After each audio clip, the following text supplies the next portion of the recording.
Hey everyone, this is PJ Farley from Fozzy, Trickster, and possibly your band, reporting to you from the road to let you know that you are listening to the Shout It Out Loudcast with Tom and Zeus. And also, I think we all agree, Joey Casada should sell meatballs, not books.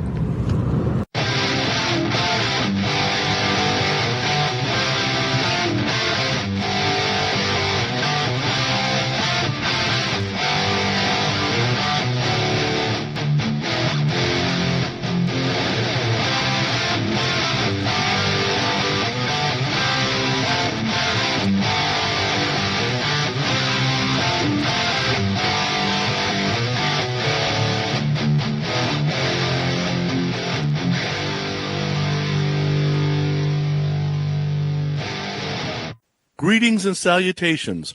Welcome to Shout It Out Loudcast. Don't turn your radio dial. You're in the right place because the album review crew is back with episode number 49. We're calling this one, Look Out, There's Danger on the Track. You may find ninjas, Cherokees, Carries, and even noble ancient knights on the loose. And things may change, my friend, but things will never be the same again. Tommy, Zeus, how are you? Well, it's 8 a.m. on a Sunday morning, and we're talking about Sonny Pooney's final count. Ninjas and Cherokees. We're at a fucking car dealership right now. What's up? Wow. Yes. Yes. This ought to be interesting. Not going to give anything away, but this ought to be interesting, at least. For a month, I've been sending in the text group every once in a while a recorded message. Yeah. Do-do-do-do. Do-do-do-do-do. I think one time I did Scooby-Doo-doo. Oh, we got it. We got it. Lucky us. Yeah, yes. We got it. And now all three of us are on the Trail of Tears this morning. So. Oh, boy. Oh, boy. Well, it's a big one. Yeah. Well, last time we did Tom's pick, Van Halen's Fair Warning. Yeah. And what a difference. Tom, we did a poll for that, right? Yes, we did. Yep. As always, our ARC poll, we picked the top 4 songs according to us. And they were Mean Street, Unchained, So This Is Love, and Hear About It Later. And to no surprise, Unchained runs away with this one, 56%. Mean Street at 28%. Hear About It Later at 8%. And my favorite, So This Is Love, stumbles in at 8% also. Lots of votes. Lots of people love this album. This is cool. Saint Van Halen says, my favorite Van Halen album, this pod will be my workout listen today. Oh, good luck with that. Kevin's on fire. This is like picking children for me, but I went with Mean Street. As my late cousin Ben would say, it's all about the groove. Great episode as usual. Tony from Restrained, who's responsible for our intro music and who's probably on a cruise ship somewhere in the middle of the friggin' Indian Ocean. Unchained is the hands down winner. No contest. One of the most memorable riffs ever. Yeah, a lot of people say Ken and Satan's Service, the riff in Unchained gives me a ball erection. Wow. I didn't know that was a thing. I'd have to try that later. Well, David Lee Roth had those inflated ball thing. Remember in the video? Not a inflated cock thing, an inflated ball. Yes. So lots of comments here going back and forth with Mean Street and Unchained. Unfortunately, not too much love for my favorite, which is So This Is Love. But let's get some opinions here on the album itself. Isn't that crazy? Because So This Is Love was a single. And normally the singles run away with these votes. That's how bad the single was kind of promoted. Plus also, So This Is Love is not like a true quote unquote Van Halen. It's like, it doesn't have like a riff. It's more of a bass groovy kind of song. So I could see why people go to Mean Street or Unchained. That would, that makes sense. Our buddy Murph, of course, sends us a gif of Potsy and Richie Cunningham because Murph is Potsy. Let's see here. Aggie Dad and Tiger Grad. I didn't discover Van Halen until 1984, and Fair Warning was not a favorite of mine as a kid since it wasn't the party anthem album. But as time went on, it's become my second favorite Van Halen album with everything Eddie does on this one. LP, also known as LP Sterlino, says, this is a comment right here. This is probably the best album from the 80s that isn't Kiss. Ooh. He must not be including The Final Countdown by Europe. Yeah, or the Poison album. Oh, yeah. And then Tony again comments with a big picture of a chocolate Charleston chew. If you don't remember what that reference is, go back and listen to the Fair Warning episode. That's Shaq. I feel good. Yeah. All right, and that's enough of Twitter right there. Everybody loves Fair Warning for the most part, so. Over on the Book of Face, Ray Gala says, "Oh my God, a bonus holiday gift. This is a great album. So Sonny will hate this." Yep. The Greek Thunder from Down Under, Thanos Akratides. Fantastic review, boys. I find myself agreeing with all of you, depending on the song involved. Sonny, you're like the strict judge on Dancing with the Stars who rarely gives compliments. The album certainly has some of Van Halen's greatest moments, but the 1970 debut and FUCK are my favorites. Oh, wow. Kevin Japson. Oh, is this in between him fixing his furnace at 2:00 in the morning? No, Tom, this is in between him being put in straitjacket with his crazy post. What the fuck, dude? Yeah, somebody needs to do a wellness check on our buddy. He is fucking out there. Good Lord. And we don't need to hear about your fucking latest sex or lack thereof, buddy. Keep that. You know what's to happening? yourself. Jepson's just like the definition of an incel. Oh my God.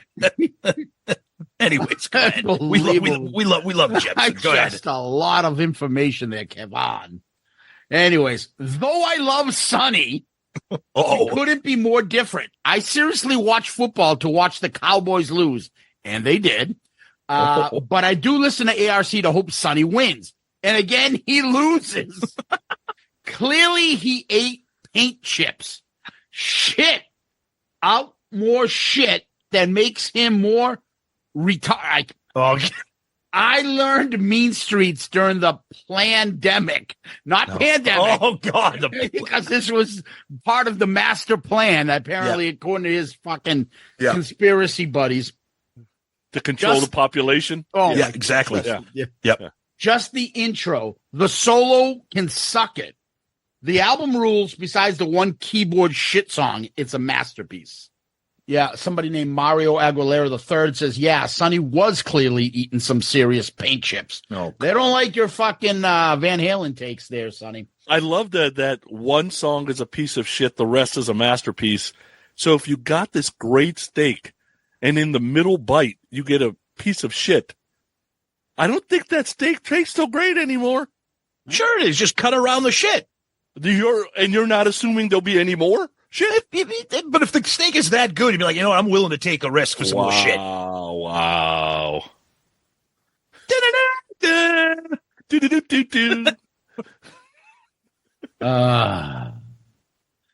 Anyways, Mark Flores music. Yes, Yeah. Tom. Big exclamation point. Yeah. This album is Testosterone Tsunami and my second favorite album ever.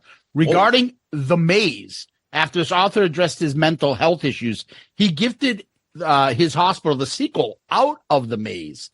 A Family at Peace is its main image. However, it's hard to see, but a skull in the grass, bottom left, represents the artist's troubled past, while the clouds in the upper right signal he feared he could relapse. That's fucking pretty deep. Yeah. Van Halen forever. I mean, I would say it's right. The depth of that cover is probably close to the depth of the cover of the Final Countdown. I would say it's kind of got that's kind of same. Real close. Same artist. Yeah. Oh, totally. Yeah. He went into a mental institution after listening to this album. That's why he had to do that. Brian Robinson, Patreon members, please come through and pick Testament New Order. Oh yeah, that'll happen. Review. Is that the song? New World Order. No, that's Ministry. New World Order. You know that? That's it. You should just hang up. Why? I can't. Like the stuff that you know. That was on Headbangers Ball all the time, and that's when the Hulk Hogan wrestling New World Order came out. NWA, NWO, and I used to think that was their theme, but it wasn't. But I just knew it from that. Ass Pollution was on Headbangers Ball too all the time. Doesn't mean they're any good. What pollution? Wait, Ass pollution. Ass pollution? That was also on the Kiss cruise. hey, AKA Faster Pussycat. excuse me. When did I say that the song was good? I just said I knew it. I didn't say it was good. Oh, I didn't say it was good either. Ministry's terrible. Yeah, so fuck them. Oh, yeah. Over on Loudcasters, Chad Campbell says Fair Warning is the best Van Halen album. John Whiteman, I think I know who farted on the minibus, and he put a picture of Nell Carter. Oh, come on. It's so funny how we do these episodes that are a month apart, that when we read feedback, like I forget some of the shit that we talked about during the episodes. And people are putting together like 3 different jokes and stories. So I'm like, wait a second, let me go where? Yeah, exactly. Yeah, it's just like, I don't know. Joe Decker. Mean Streets is my favorite EVH riff ever. Good episode. My biggest takeaway from the rock hard selections. Though I personally can't stand Rob Reiner, I am fascinated by the JFK stuff. So I decided to give the Meathead Dead from the Neck Up a shot and give it a listen. Glad I did. It's fantastic. Great recommendation. I fucking love it. And the fact that it's over, I'm pissed. Yeah. But it's fucking awesome. You guys should check it out. Joey Romanek, don't call him Ray Romano. Joey Pressed Pants Romanek. Joey decked out jeans. Settle down with your fucking photos of you and all these like pretty ladies. And get the fuck out of that photo too. We don't need to see you in there. Fucking stubbles. Fun episode, guys. Tom is right. Alex Van Halen is overlooked as one of the great rock drummers. Everyone talks about Eddie's tone, but Alex's signature sound himself. He tuned his kit higher and more open than most drummers of that era. You could tell it was him playing by one snare hit. I agree. He's right. That snare. Yep. To me, Van Halen was always more than Eddie's playing. This is some of their parts. Eddie's sound, Alex's sound, Michael Anthony's voice, and Dave's delivery. Yeah. What's with the fucking good comment there, fucking Ray? What's with the good comment? Yeah, I'm not expecting that. What's up with you making sense? What's up with your wife's back and shit? Over on Instagram, Elijah Moore 5150 says Sinner Swing is the best tune on the record. Underrated song. Wow. Good song. It's not the best one on the record, but that's okay. Yeah. Author Greg Renoff put a bunch of fire emojis. Yep. Over on YouTube, MTL 3944. I don't know if that's fucking Montreal Voots. I don't think so. Oh, yeah, maybe. I'm with Team Tom on this one. Something about this album's production makes it sound gloomy, pissed off about anything. Just a perfect feel for a 12-year-old at the time. Never knew the backstory about the cover art. Along with the debut album, Fair Warning was always a press play on the Walkman and listen to it front and back without burning batteries fast forwarding. Unchained was the perfect wake up your brother for school song blasting from the basement below his room. Just a classic. Was so happy to hear you guys love So This Is Love as well. Didn't hear you talking about the up and down change in volume at the beginning of the song. Oh, Had always thought it was the tape itself. He's right. He's right. At the beginning of the song, where it's kind of just the bass, yeah, it sounds like the volume is being adjusted. It's like the song gets like it's soft and loud for like a brief minute or so. Yep. Gotcha. Yep. Love this ARC pick and love the episode even more. I find it amazing how I can match with Sonny on many of his 80s glam rocks, which TNZ make fun of, but then view Roth versus Hagar the opposite of him. Happy 2024, gents. Hey, we love 80s glam rock. Just we're waiting for Sonny to pick a good one. Maybe this is that one. Ken Woodbury 7299. Zeus just alienated himself with all of Buffalo. Ain't getting no chicks. What? Because fat chicks are the ladies' night in Buffalo? It's ladies' night in Buffalo. Somebody named Paul Kruger. Terrible review. By far the best Van Halen. So why is it a terrible review? Why did it sound like two or three of us liked it? I don't know what the fuck he's talking about. Is that Kruger from Kruger Industrial Smoothing? They're the ones who messed up the Statue of Liberty. They couldn't get the green stuff off. I could go all wild in there. You, Kruger. My son says your company stinks. Oh, man. That's what I got, guys. Over to you. Sonny, couple emails. All right, so first email's from Angelo Capasso. I've been listening to Tom and Zeus since day one. All I have to say is that this is an all-time – wait. All I have to say is that in all this time, Tom, you never hit out of the park like you did assessing Van Halen's Fair Warning. I don't know if that's written right, but anyway. I can't stress how much you're spot on. I would have ranked it higher, but even so, this is a perfect album. There's no deep cuts as far as I'm concerned, and I feel both Alex and Michael kick ass as much as Eddie does on the album. By the way, Tom, you need to do stand-up comedy. Shaq's Charleston Chew in his pants remark almost made me run off the road on my run. Where do you come up with this stuff? Happy New Year to all of you, and here's for another kick-ass 2024. Angelo, as Tommy would say, settle down. I knew that was coming. There's only one person on this podcast that could do stand-up comedy. Who's that? Me. Oh, really? Yeah, me. Okay.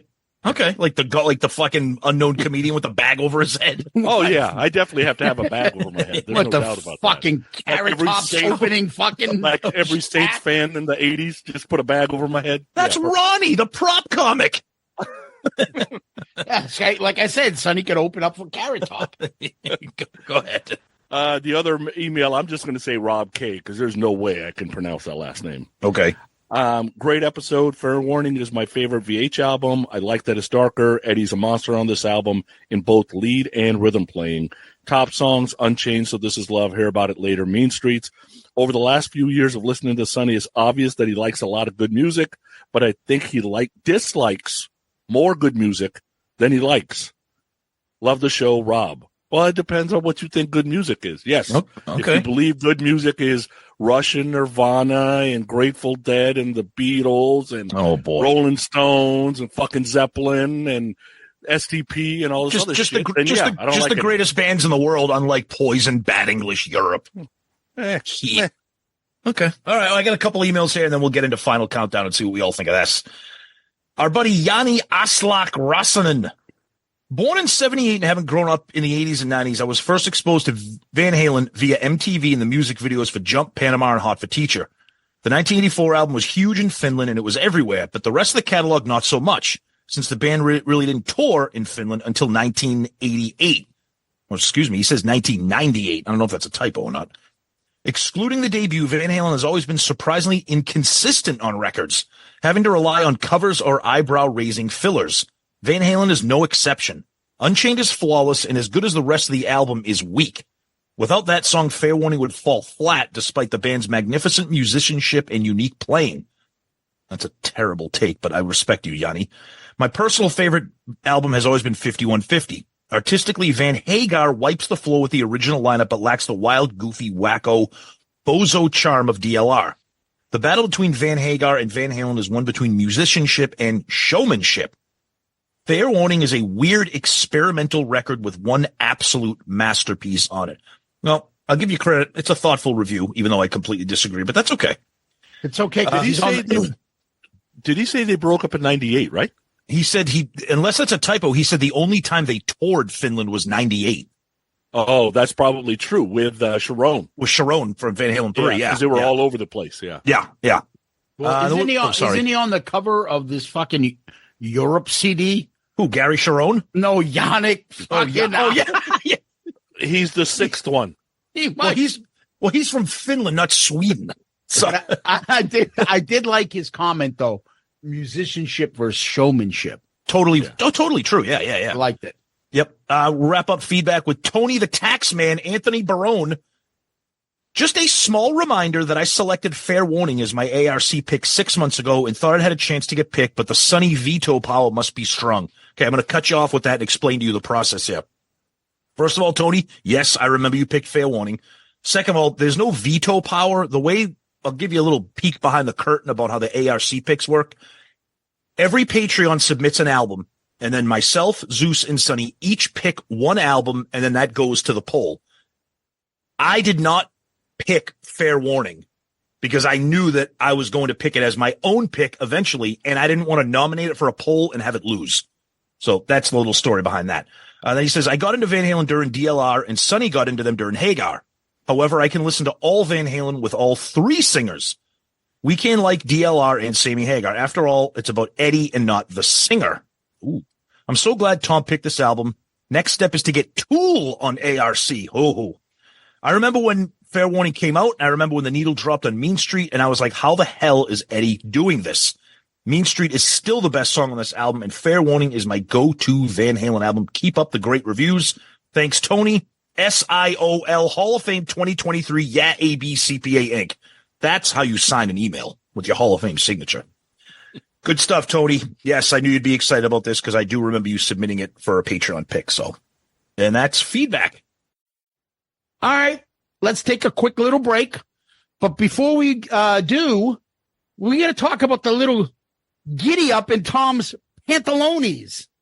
Oh, is that what we're calling it? All right. Well, I have to give all the credit to Magic Mind. Yes, that's right. Magic Mind. The magic little bottles. Each shot contains a magical combination of over 12 ingredients designed to stimulate focus, creativity, energy, motivation. I'm telling you, this stuff is amazing. It's all natural ingredients. Take it with your coffee or your tea, and it has a cumulative effect. If you start taking one each day, you will notice it. It gives you a little bit of clarity, gives you a little bit of focus, gives you a little pantalone boost. And I'll tell you right now, it tastes good. That's the key thing. It tastes good. Doesn't taste like gunk. It's really good. Yeah, Tom, I've been using it too. I put it with my tea. Same results as you. It's been working for me. So I know we have some sort of a code for all our listeners too. That's right. We do. Only good for this January. There's only a few days left. Magic Mind is going to help you crush your 2024 New Year's resolutions. You go to magicmind.com/JAN, as in January, shout it out loud, and use the code SIOL20. It's an extra 20% off when you order and subscribe. Check it out. You will not be disappointed. Magicmind.com, SIOL20 is the code. So check out Magic Mind, all you Loudcasters out there.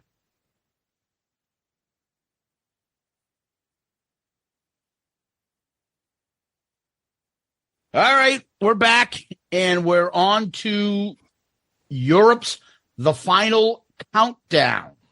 This is Sonny's pick. So, Sonny, you lead us off. Let us know how you got into the album and your thoughts. Yeah, so, when I picked the album, before I kind of give how I got into the album, for bands that people don't know a lot about, I usually do a quick history lesson. So here comes a quick history lesson. You're going to learn some things. Is it about Cherokee Indians and the march? It is. Oh, that's point number 58. Oh, no. Okay. Are there any fact about Mick Michaeli, whatever the hell the guy's name is? He's in 7. He's in number 7. Go ahead. All right. So quick history lesson. Europe is founded in Sweden. They're a Swedish band. 1979. They've released 11 studio albums. Influences of these guys: Whitesnake, Deep Purple, Rainbow, Led Zeppelin, Thin Lizzy, UFO, Michael Schenker Group. Okay, so you kind of get an idea of where their heads are at as they're kind of coming up with whatever they're coming up with. We talk about the Swedish bands a lot on Grown Up Rock. The seed for melodic rock in Sweden right now is hot. It's been hot for about 5-10 years. Many believe Europe is the one who paved the way for that. One of the reasons that music is a major part of Swedish kids' upbringing is because they're a social democracy. So all the music youth programs ensured that every single Swedish kid got to learn for free after school any instrument they wanted to learn when they were kids. So that's why you got so many people interested in music. Europe started out like everybody else in Sweden, 4 or 5 guys that grew up together, went to school together, got a free rehearsal room from the county, spent every day of the week playing, talking music, that kind of thing. One of the things they did a little bit better than others was they had a couple of members that were very fueled at early ages. So that's kind of why you get the band that you got. The name Europe comes from the album by Deep Purple called Made in Europe. And that's because Joey Tempest, the singer, thought Europe was like it sounded like an anthemic name, and that's kind of what he was looking for. So as they're getting started, Swedish companies are listening to them going, guys, cut your hair and stop singing in English. You're not going to get anywhere because there was no English singing Swedish rock bands around. And the only one that was having any success was Yngwie, because he was starting Rising Force in the same time frame and was actively looking to get to the U.S. So Joey Tempest, the singer, John Norum, the guitar player, John Leven, the bassist, they start the band kind of. They're the three core guys. They start thinking, well, Iron Maiden's out there, Yngwie's out there, Motorhead's out there. They're all sausage fests. Nobody's attracting the other half of the population, namely the women, and thought that maybe a melodic hard rock band was the way to go, and good-looking guys could probably get that done. So Joey shaves his mustache, bleaches his hair, bam, you got new pop idol. In 82, they compete in the Rock SM, which is the Swedish Rock Championship, and won, and got a record contract with Hot Records. First album comes in 83, second album comes out in 84, and the first few albums, they were a little psychotic, a little scatterbrained. They had everything from Whitesnake to Led Zeppelin to Thin Lizzy to Michael Schenker Group, and they didn't really have like a defined path, so the albums didn't sell. So after the second record, they're like, okay, forget it. Let's just go to the U.S. and try to see if anybody wants us. Polygram says no, A&M says no, Warner Brothers says no, CBS Records says no. Before giving up, they get a little lucky, and Epic signs them. But they hand them a 100-page contract. Nobody wanted to spend any time reading it or showing it to lawyers because they didn't want anybody changing their mind, so they sign it. So they get the Epic record contract. Now time to go find a producer. Dieter Dierks, the guy who does all the Scorpion stuff, was interested but ended up doing the follow-up to Stay Hungry from Twisted Sister instead. Epic asked Bruce Fairbairn. Bruce says, I got Bon Jovi experience, listens to all the demos and says, no thanks, there's no hits on that album. So they get Kevin Elson, who did Journey Escape, he did Departure, he's done Mr. Big, he's done Night Ranger. Now, you got to remember, these guys are growing up in Sweden, so the only thing they can latch on to is ABBA. That's really it. Yeah. But after Europe had some success, bands started popping out of Sweden like crazy. You know, like In Flames, Opeth, Candlemass, Arch Enemy. I mean, stuff that you Ghost, right? Stuff that you haven't really heard of. The problem is that Europe kind of paved the way for these guys, but then these bands spent all their time not being connected to Europe because they saw Europe as like the hair metal guys and they didn't want to get connected to that. But even like the guys from Opeth, who I read an interview and he said, I used to see Europe live all the time and they're awesome. And we stole some of their like stage presence and all that, but I couldn't tell anybody that I saw Europe over 10 times. I'm an Opeth. Yeah, exactly. Right? Yeah, So Opeth is not Europe. Yeah. So band breaks up, take a break, whatever you want to call it, from about 92 to 2003. They come back in 2003. All 5 of the classic lineup come back. They're still active today. Today, Europe's a little bit darker, drop-down tuning, that kind of thing, but it's still melodic rock. So that's kind of a little bit of a history on Europe. How I came about the album, this album came out in my senior year of high school. And the videos were all over MTV. I was already a Bon Jovi fan, so this stuff felt similar.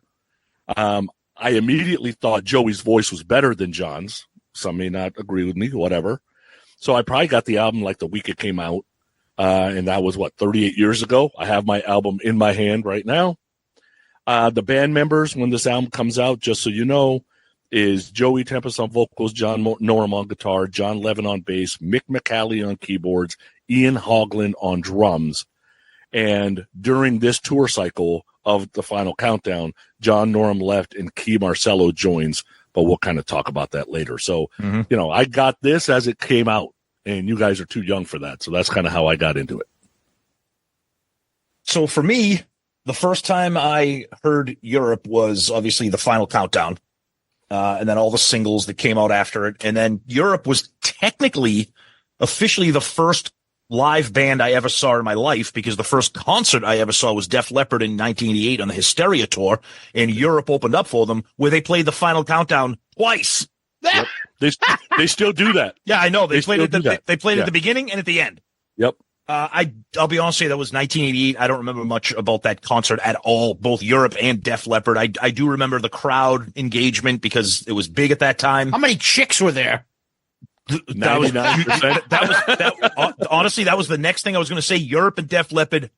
And now I'm 15 years old, and I'm like, oh man, this is what a fucking concert's like. And of course, it's two bands that attract the female. It's not like I went to like a Motorhead show, So it was like, and it was the middle of the summer. Oh, it was that part was great. But here's a little thing here. This will go under my "Why I Hate Sonny Pooney" segment of this episode. Okay, I have never owned this album in my life in any format, except for now. I own the purple vinyl. The purple vinyl of the Final Countdown. I'll explain why at the end of the episode later on. But this is the first time I've ever owned it. This is actually the first time I have ever heard the non-single songs. So other than the singles that everybody knows that we're going to get into, I have never heard a single other song on this album except for 30 days ago when Sonny picked this after the Fair Warning episode. So does that re-release have the 3 live songs on it? On the vinyl, no, but on Spotify it does. On Spotify, the streaming version has the live tracks. Yeah. Yep. Zeus. All right. So I don't know why you said this came out before you guys. I remember exactly when this thing came out. Yeah, it was 86. We were 7th, 8th grade. Yeah, I remember it. I got it then. Okay. I bought their next album. It had that song "Superstitious," I think. Yeah. Like that. Yes, I remember that Keep one too. on I had that. in that road and Yep. I'll follow. Oh God. No one asked for it. Keep on calling my name. I'll God. be there. Stop it. And if the mirror should break. Oh God. All right. On that note, but I remember this when it came out. And the Final Countdown and seeing the video, and then just being like, I don't know, am I supposed to like this? They're moving around and acting like this is hard rock metal, but this do-do-do-do. Yeah. I'm like, I don't know if this is pop. Like, I don't know what this is because they're acting like it's metal, but they don't look like it. And it's just, it was confusing me, but I could not deny it. I mean, like most people, you might be annoying, but you fall for it. And then, Rock the Night comes out, and by that point, I already had the album, and I knew this album inside and out. Go to college, throw this and everything else that's in the trash away. Sonny comes back and picks this. I get the album again. I get it on CD, and mine has bonus tracks of Final Countdown, Danger on the Track live, Carrie live, something called Seven Doors Hotel, Rock the Night remix, and On Broken Wings B-side. So it has all those on this CD in the remastered version of it. As soon as I played this album for the first time since Sonny picked it, I remembered every single song on it. Yeah. I used to play this a lot when, back in middle school and junior high and high school and stuff. So I know the album inside and out. So the fact that he picked this made this an easy review for me. So I'm ready to go about this whenever. But before we do that, we got to get into the album cover. Yeah. Real quick, just one more thing before we get into the album cover. So I have the least experience and exposure with this album than you guys, because I like I said, I've never owned it in my life, and I only knew the singles. And we grew up in this. I loved hair metal and glam metal and everything, and it's just not a band that I ever went to, just because at that time, I mean, I liked Cheese, but for some reason at that time, this was like extra sauce and cheese, and I was like, I can't. But listening to it friggin' 40 years later or whatever, one of the first things I noticed is like, this is almost like, and it's funny, Sonny, when I was listening to you do like the history of the band, I'm like, and if you don't know the band that you're talking about, you're like, wow, okay, look at their influence.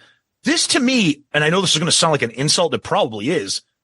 It sounds like it's like AI generated 80s rock, where it's like, okay, we're going to take Dawkins, and we're going to take a little bit of Loverboy and a little bit of Journey, and then we're going to take some Rainbow and Whitesnake, and then we're going to give you these guys.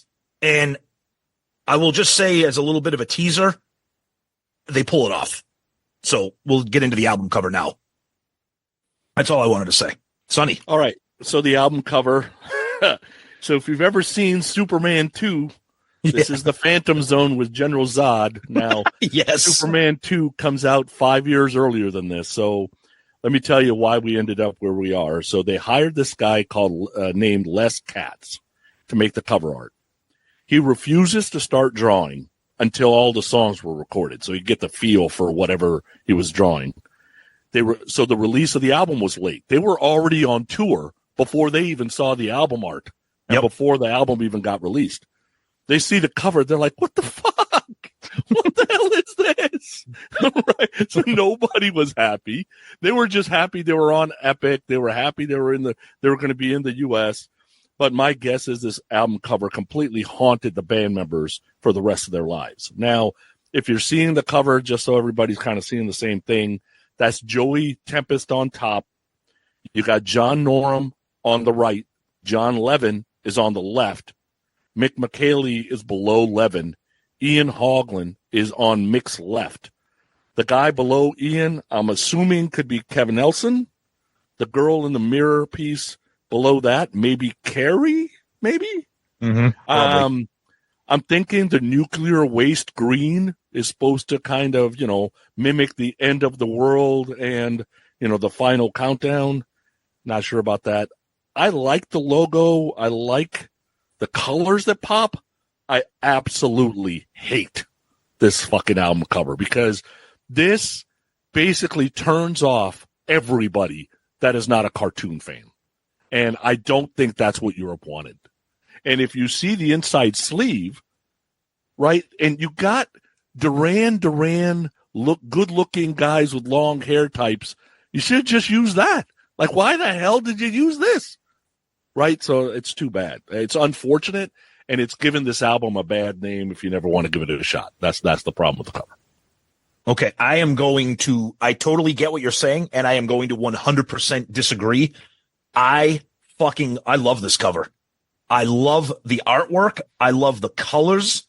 I think it pops. I think it really, especially in the age of vinyl, this pulls eyes. It's like a Kiss cover. I mean, it's like Destroyer or something. It's like, it's that kind of powerful, colorful artwork. I mean, yeah, right now looking at it in 2024, I might be like, what were you guys doing? But I think the artwork of the Europe logo itself, and then all the colors, the purples, the blues, the silvers, the earth, like the dynamics of everything, I think is fantastic. I think the back cover looks like something from like Duran Duran or like the Human League or something like that, like that little star, whatever, the little triangle. And then to comment on what you said with the inside sleeve, if you put this up, this literally looks like every single 80s hairband group photo I've ever seen in my entire life. Yeah. This is the most indistinguishable group photo I've ever seen in my entire life. Almost every hairband we've seen. Oh, that one. Zeus is holding up the CD. That's different. I'm holding up the vinyl right now. Yeah, Zeus, that's on the back. Okay, so you have the back. Okay, so I don't have that. You don't have this at all. I don't have. No, that Dude, looks like look at this fucking photo. Dude, that looks like a Sears portrait studio family photo.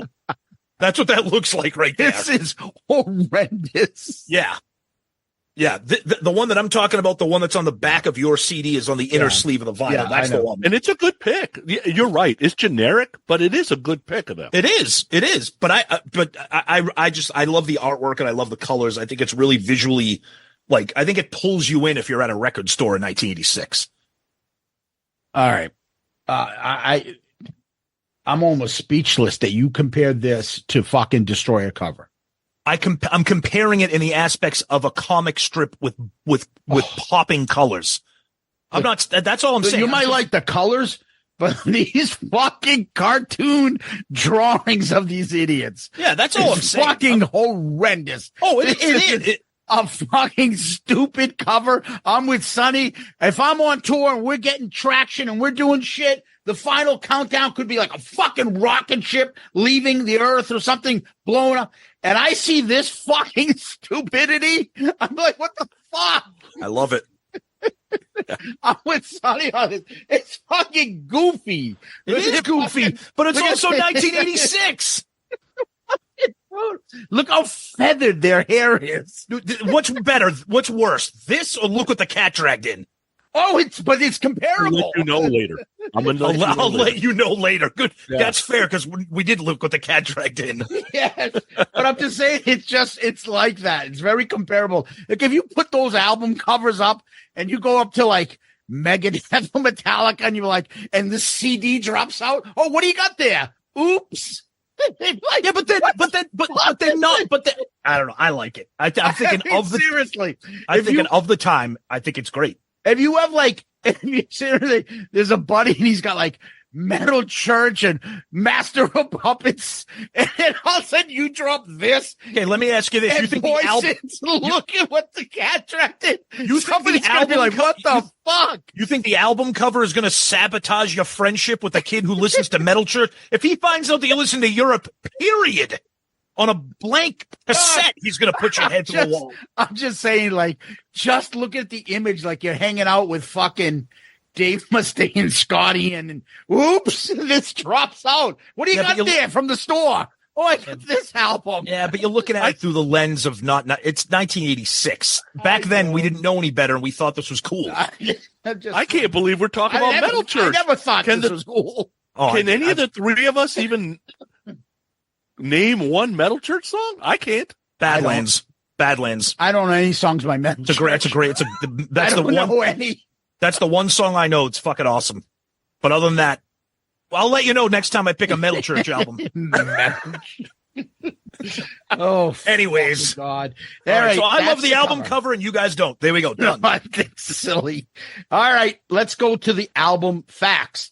So the album came out May 30th, 1986, right in the middle of 86, produced by Kevin Elson.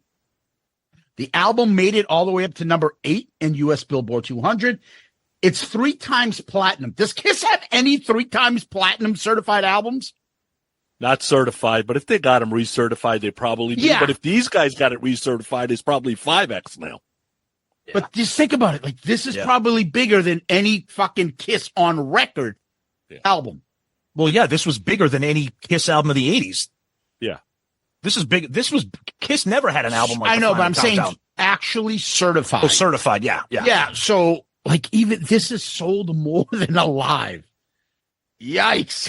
Well, yeah, according to the actual stats, yeah, but like we say, if we recertified, I really hope this didn't sell more than Alive. Yeah. This is the third studio album by Europe. It is? First. Yep. Yeah. No, I know. they had more than one album? It's their first album featuring keyboardist Michaeli, Al Michaels, whatever the fuck his name is. Keytar Michaeli. And drummer Ian Haugland. Is that his name? Yes. That's also his favorite movie, Haugland. Here's the crazy part. Uh-oh. These aren't their real names. These are the names they picked. They're real names you couldn't pronounce. Are you serious? Dead serious. I'm going to be called the Haugland. So instead of Ricky Rocket, he went with Ian Haugland? Yes. Oh, my God. Oh, no. It's the last to feature John Norum until 2004. And then he got replaced by that guy, Key Marcello. And I guess this song had 8 of 10 songs on the movie Hot Rod, which was, I think, that Andy Samberg yeah. movie. Yeah. Yep.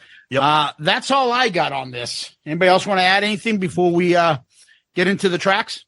So one thing before we get to the songs, Zeus mentioned it topped out at number 8. It topped out at number 8, the album did, 10 months after it was released, right? Which is a little bit unheard of. That's too long. Normally by that time, the band's already making another album and they gave up, right? True. The 7, it could not beat on that day. You're going to love the mix of these albums on the Billboard 200. Number 7, Life, Love, and Pain by Club Nouveau. Oh, dear God. Never heard of Number 6, They sing Control Lean by on Me. Yeah. Control by Janet Jackson was number 6. She got out of the car looking like Jenna, looking like more like Freddie Jackson. Control. Invisible Touch by Genesis. Okay. was number 5.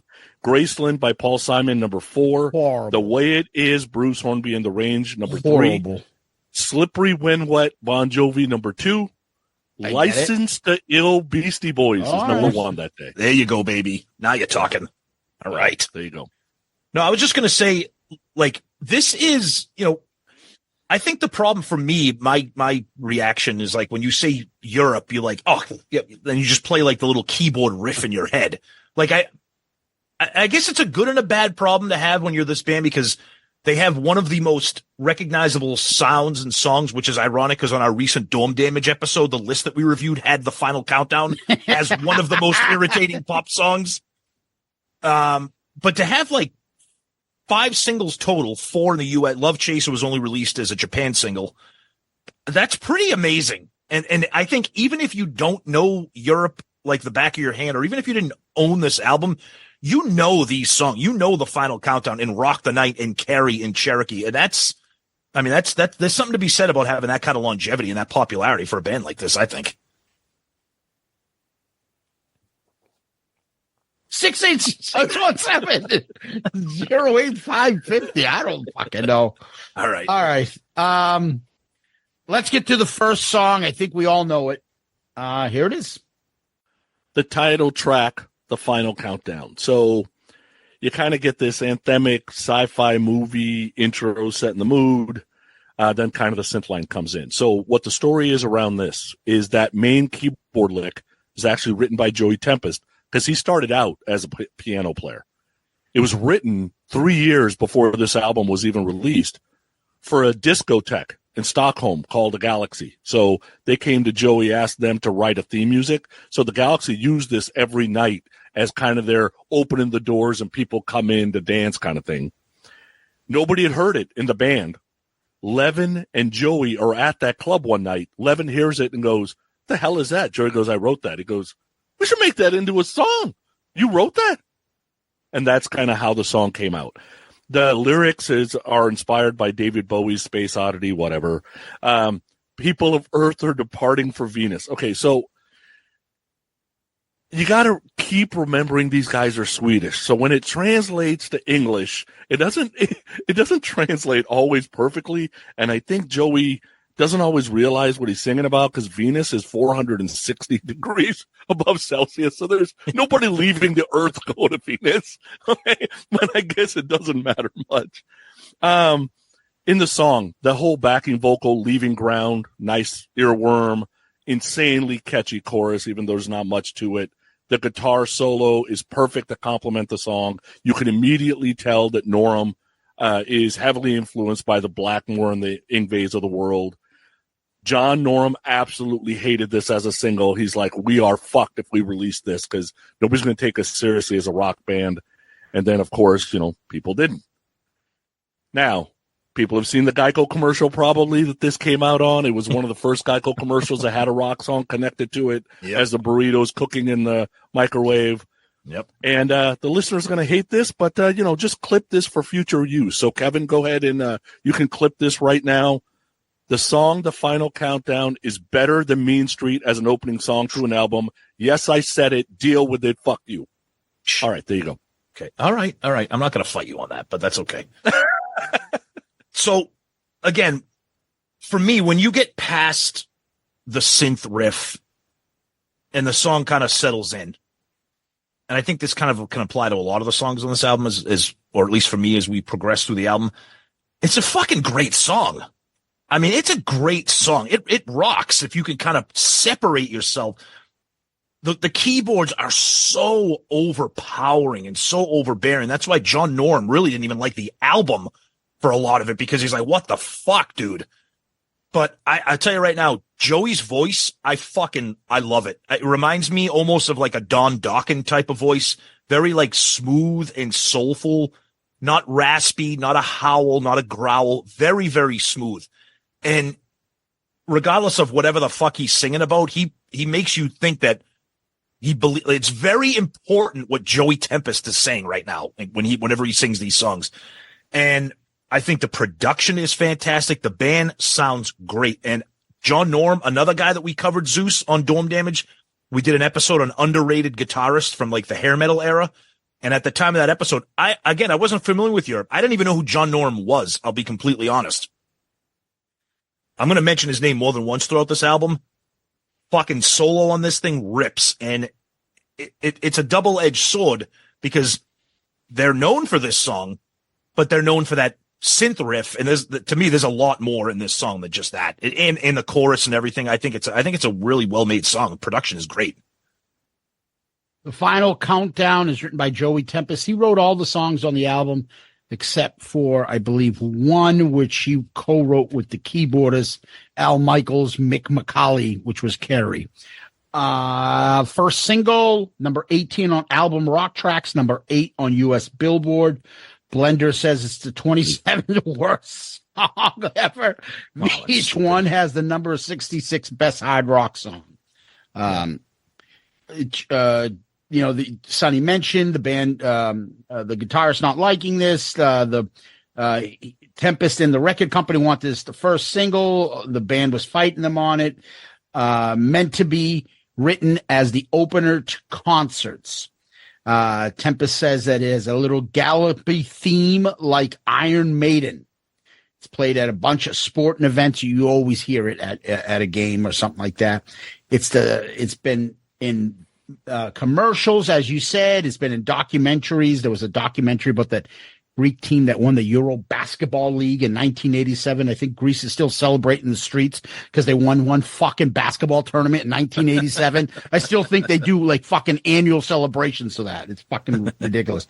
The wrestler Bryan Danielson used to come out to that in Ring of Honor and AEW sometimes. He comes out to this song. And if you can hear it, especially in the solo, that is a very Richie Blackmore. Yep. Clean, Yngwie, like it is, but it's melodic. Yep. Yngwie, it's fucking melodic. It works perfectly in this song. Go to the guitar solo, beautiful melodic solo, right back into the song. Tom has kind of hit the nail on the head here. Say what you want. You can't get the song out of your head. The vocals work. He's got a great voice. I don't know if I like it better than Bon Jovi's. I like what they do, each of them. I don't think Bon Jovi is singing Final Countdown. I don't think he's singing Dead or Alive or Living on Prayer. They each have good voices. One works for the other. And he's got a great voice. The band works. Even the cheesy intro solo. And then all of a sudden, the band picks up. Like, it moves. It works. Yeah, totally. This band has almost as much swaying in it as any band has in their music. And if you know what I mean, Tom, because we always talk about this, the part in the song where they both guitarists are swaying back and forth. It's that part, like in that time of year, Vinnie Vincent. Yep. That tempo style of song. And everyone guitarist is swaying. This has the most swayable fucking song of all time. And now let's get to the video. So it's got like some sort of like a drone video flying over mountains, and it looks like a rocket ship's taking off, and they're talking about this stuff. And then like it goes to the concert, and then there's a close up of Joey Tempest, who looks like a live fucking elf. He looks like a fucking elf. He looks like Theon Greyjoy from Game of Thrones with a wig on from the 80s. He's a weird looking guy. And there's a lot of teeth. He's Swedish. And there's a lot of makeup on in him in this video. A lot of rouge and other shit on him. He looks very, very feminine. Yeah. Like he looks like he looks up. He looks like a pretty woman. He looks like I said it earlier when we were talking about the album cover and the sleeve photo. He looks like an AI generated hair metal frontman. Yeah, he got all tarted up for this video. Yeah, and he's a better version of Lizzie Borden. That's what he looks like. He's way better than Lizzie Borden. No, but he's a better looking Lizzie Borden. I'm saying the look. But his style, but even like his general facial features, his hair, his skin tone, his outfit, he looks like you could run off about 4 or 5 different hair metal guys. He looks like a combination of all of them. Yeah, but he also looks like a fucking elf. Okay. I mean, it's the Swedish in him, the fucking the Nordic features of his face. Yeah. It looks like a fucking elf. The swaying in the video, the makeup, the Don Johnson fucking Miami Vice suits that they were wearing. Yep. The keyboard guy looks like, who's the guitarist from Quiet Riot? Oh, Carlos Cavazo? Yeah, he looks just like him. Yeah. Yeah, he's not a handsome. That's why he's buried in the back, surrounded by a brick wall of keyboards. Nobody wants to see his face. Yeah, and the other aspect of this, as I said, is like they're acting and moving, and the crowd is pumping their fists like this is the most Iron Maiden concert you've ever seen. But then you listen to the keyboard, and you're like, wait a minute, this isn't really heavy metal, but they're all like, It just didn't fit. I don't know. No, you're totally right. So, all right. So, comment on a couple of things. One is, it kind of feels like this. They're the most rocking band on the planet. It doesn't fit. You got to remember, they're in Sweden. They're in a Sweden club. Yep. And to Sweden, this is the most rocking band they've ever heard because they don't have any rock bands. Right. Right. So this is it. The AI generated thing. That's on purpose. Joey will tell you himself. He's watching what's going on in the music scene, and he's like, we can be a part of all of that, and I can write that and sell it. And we're pretty good-looking guys. We can do all of that. We should do all of that. So, he's never hid on that. He's never said, I'm not trying to do that. Even in this video, you got Norum's kind of playing this bass strat. You got Joey with a lip gloss. He's got a white jacket, a black jacket, a red jacket. He's spinning the mic stand like Coverdale, the oohs, right? There's a lot of hair flipping. You know, you got people jumping up and down. I'm telling you, they were on the cruise in 2015. Yep. Dude, when they came on stage, the fucking boat was rocking because people were jumping up and down. Nice. Like they don't play that much in front of an American crowd anymore. Yeah. So when they came out, people love these guys. Nice. And then that whole 5, 4, 3, 2, 1 at the end, obviously is supposed to mimic kind of the end of the world, except for they didn't do the big, the White House blowing up in Independence Day or anything like that. Yeah. Like they didn't do that kind of shit. But and John Norum is in this video, and I think this is the only video he's in. He is. Because afterwards they made the other video. So, if you're supposed to, if the whole point for MTV was, hey, come see us live because this is kind of what we are live, I think it works. I agree. I think it totally works, especially for especially for 86. Great point. It's one of those, like, it reminds me of Kiss. Act like you're this big stars. Put up the fucking flyers. Make everybody think you. When I saw this video, I'm like, who the fuck are these guys? How are they so huge? And I never heard of them. Same thing with Poison when they did Talk Dirty to Me. They were so outrageous, so in your face. You're like, well, these guys must be huge. Who the fuck is this? That's exactly, they sold it. You think that there is, and then you start believing it. And then the crowd believes it, and the fans believe it, and people buy into the hype. Good for them. All right. Yep. Let's go to number 2. Rock the Night. All right, so this song was originally released as a single before the album ever got released because it's on a soundtrack of a Swedish film called On the Loose. I like the guitar riff in the beginning. I like the guitar's starts and stops in the verses. You got to remember, Tempest is writing all this stuff. So he's kind of got it in his head. You need to pay attention to the vocal melody when it's vocal melody's time, right? So that's why he kind of does that start-stop. I love all the drum accents going during the vocal. I like the whoa, whoa. Yeah, it works. About 2:15, you get this call and response between Joey and Norum's guitar, which is cool, and then into another blistering guitar solo. Remember, they were trying to write songs that were simple enough to connect with a mass audience, especially teenagers and women, right? That's what they're out to do. So to me, I get it. It's cheese. This is past cheese. This is cheese in a can. Okay. This is the spreadable cheese that you put on chicken and a biscuit. Cheese whiz, baby. I love that fucking cheese on chicken and a biscuit. Of course you do. Right? It works when it tastes good. To me, it's another catchy song. And this time the guitar's kind of driving the melody instead of the keyboard driving the melody. I love this song. I couldn't agree with you more. It's such a cliche time. It's like rock the night. Oh yes, our American fans will like that. Rock the night. Oh, they're right. And you're right. The keyboards are a little more. It's a nice change from the Final Countdown in terms of the keys. I think, and I will say this now, and it applies to almost every song here, and I can't believe I'm saying this. These songs are really, really well constructed in terms of the bridges that go into the chorus with the hooks and the melodies. They're catchy. They're ear. You could almost play this album in your head without even having to listen to it right now.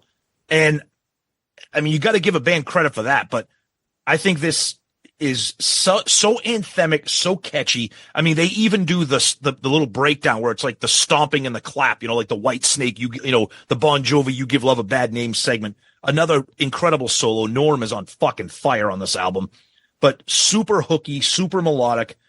But that bridge into the main chorus, I think, is fantastic on the song. I've always liked this song. This one has always stood out for me. All right. Rock the Night, Joey Tempest writer, number 30 in US. It was their second international single. I know this was re-recorded. I didn't listen to the first version of the song.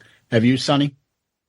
I have. It's not as good and not as catchy because, like I said, those first two albums, they're a little all over the place. Like if you combine the first two albums, you maybe get 3 songs that even sound like anything on this album. Okay. All right. Yep. So I remember this as the follow-up to Final Countdown, and I already had the album, so I knew that they picked this as a single, and it made sense. It is, I don't know. You know what a good example is, Tom? You had said something about it. It's like, oh, Rock the Night. That's what the Americans were like.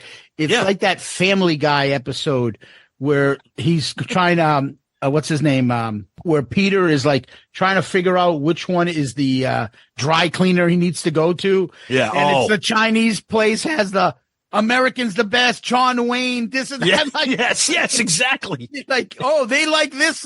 And that's what this title is. Oh, let's say Rock of the Night. Yeah, exactly. Yep. But it is very catchy. And it is a well-written song. The vocals are great. The beat is great. The guitar is fantastic. How do you not like it? And if you don't like it, it's because you're fighting it. I agree. I was just going to say, if you're not enjoying this album, it's like you're taking your ball and going home. I can't. It's Europe. I can't like this. It's this. It's the fucking cover. Hey, the cover's awesome. What's the matter with you? Fucking horrendous. All right, please, speaking of horrendous, can we please get to the video? Please. So, the video is shot at the Hard Rock in Stockholm. I've been waiting a month to talk about this video. I'll add the part that I remembered seeing the new guitarist, right? And just being like, who the fuck is that guy? Yeah. What is the guitarist? Who's the guy that was in the fucking other video? I'm like, wait a minute, maybe that's not the guitarist. But then he would fucking like mime the guitar playing like Separate Ways in Journey. And I'm like, that has to be the guitar player. But I'm like, that doesn't look like him. Yep. It threw me off. But go ahead. I know you're chomping at the bits to get to this. So go ahead. Look, first of all, I'm going to say it's a fucking great video. It's so bad and terrible and cheesy. The band goes into a Hard Rock cafe and they hear their song, like they see them, like, and then they grab a booth. In the next 90 seconds is some of the most cringe video shit you've ever. When Joey Tempest starts singing into a fucking ketchup bottle and the waitress comes over with a microphone on the tray. And like, no, you might want to use this, buddy. And they're all sitting there looking at the menu and they're like, what do you want? And they're all like looking at the menu like they're trying to decide what they want. I'll have the quesadillas. Oh my God. Fuck it. But then it turns into the whole crowd at the restaurant is singing. It's a cheesy, ridiculous video, but it does its job. It's very European, isn't it? Yeah, with like the crowd and everybody's nobody's like, dude, this is so fucking stupid. I thought it was so entertaining. And think about this. It was clean. Yeah. Right? You could have made that same video as In Excess did in a CD club with a bunch of dildos and blah, blah, blah. And he's singing it, That's right? true. But Yeah. that's not who they want to be. Right. Because right. they already see that on TV going, we don't want to do that. Yep. We're clean-cut European Swedish kids. Yep. Right? Yep. So now what's interesting is the video ends with Joey jumping in the crowd. I swear to God, I think he hit the floor. Oh, yeah. He looked like everybody. Yeah, he looked like it parted. He right? pulled like it was like Bob Dole falling off the stage.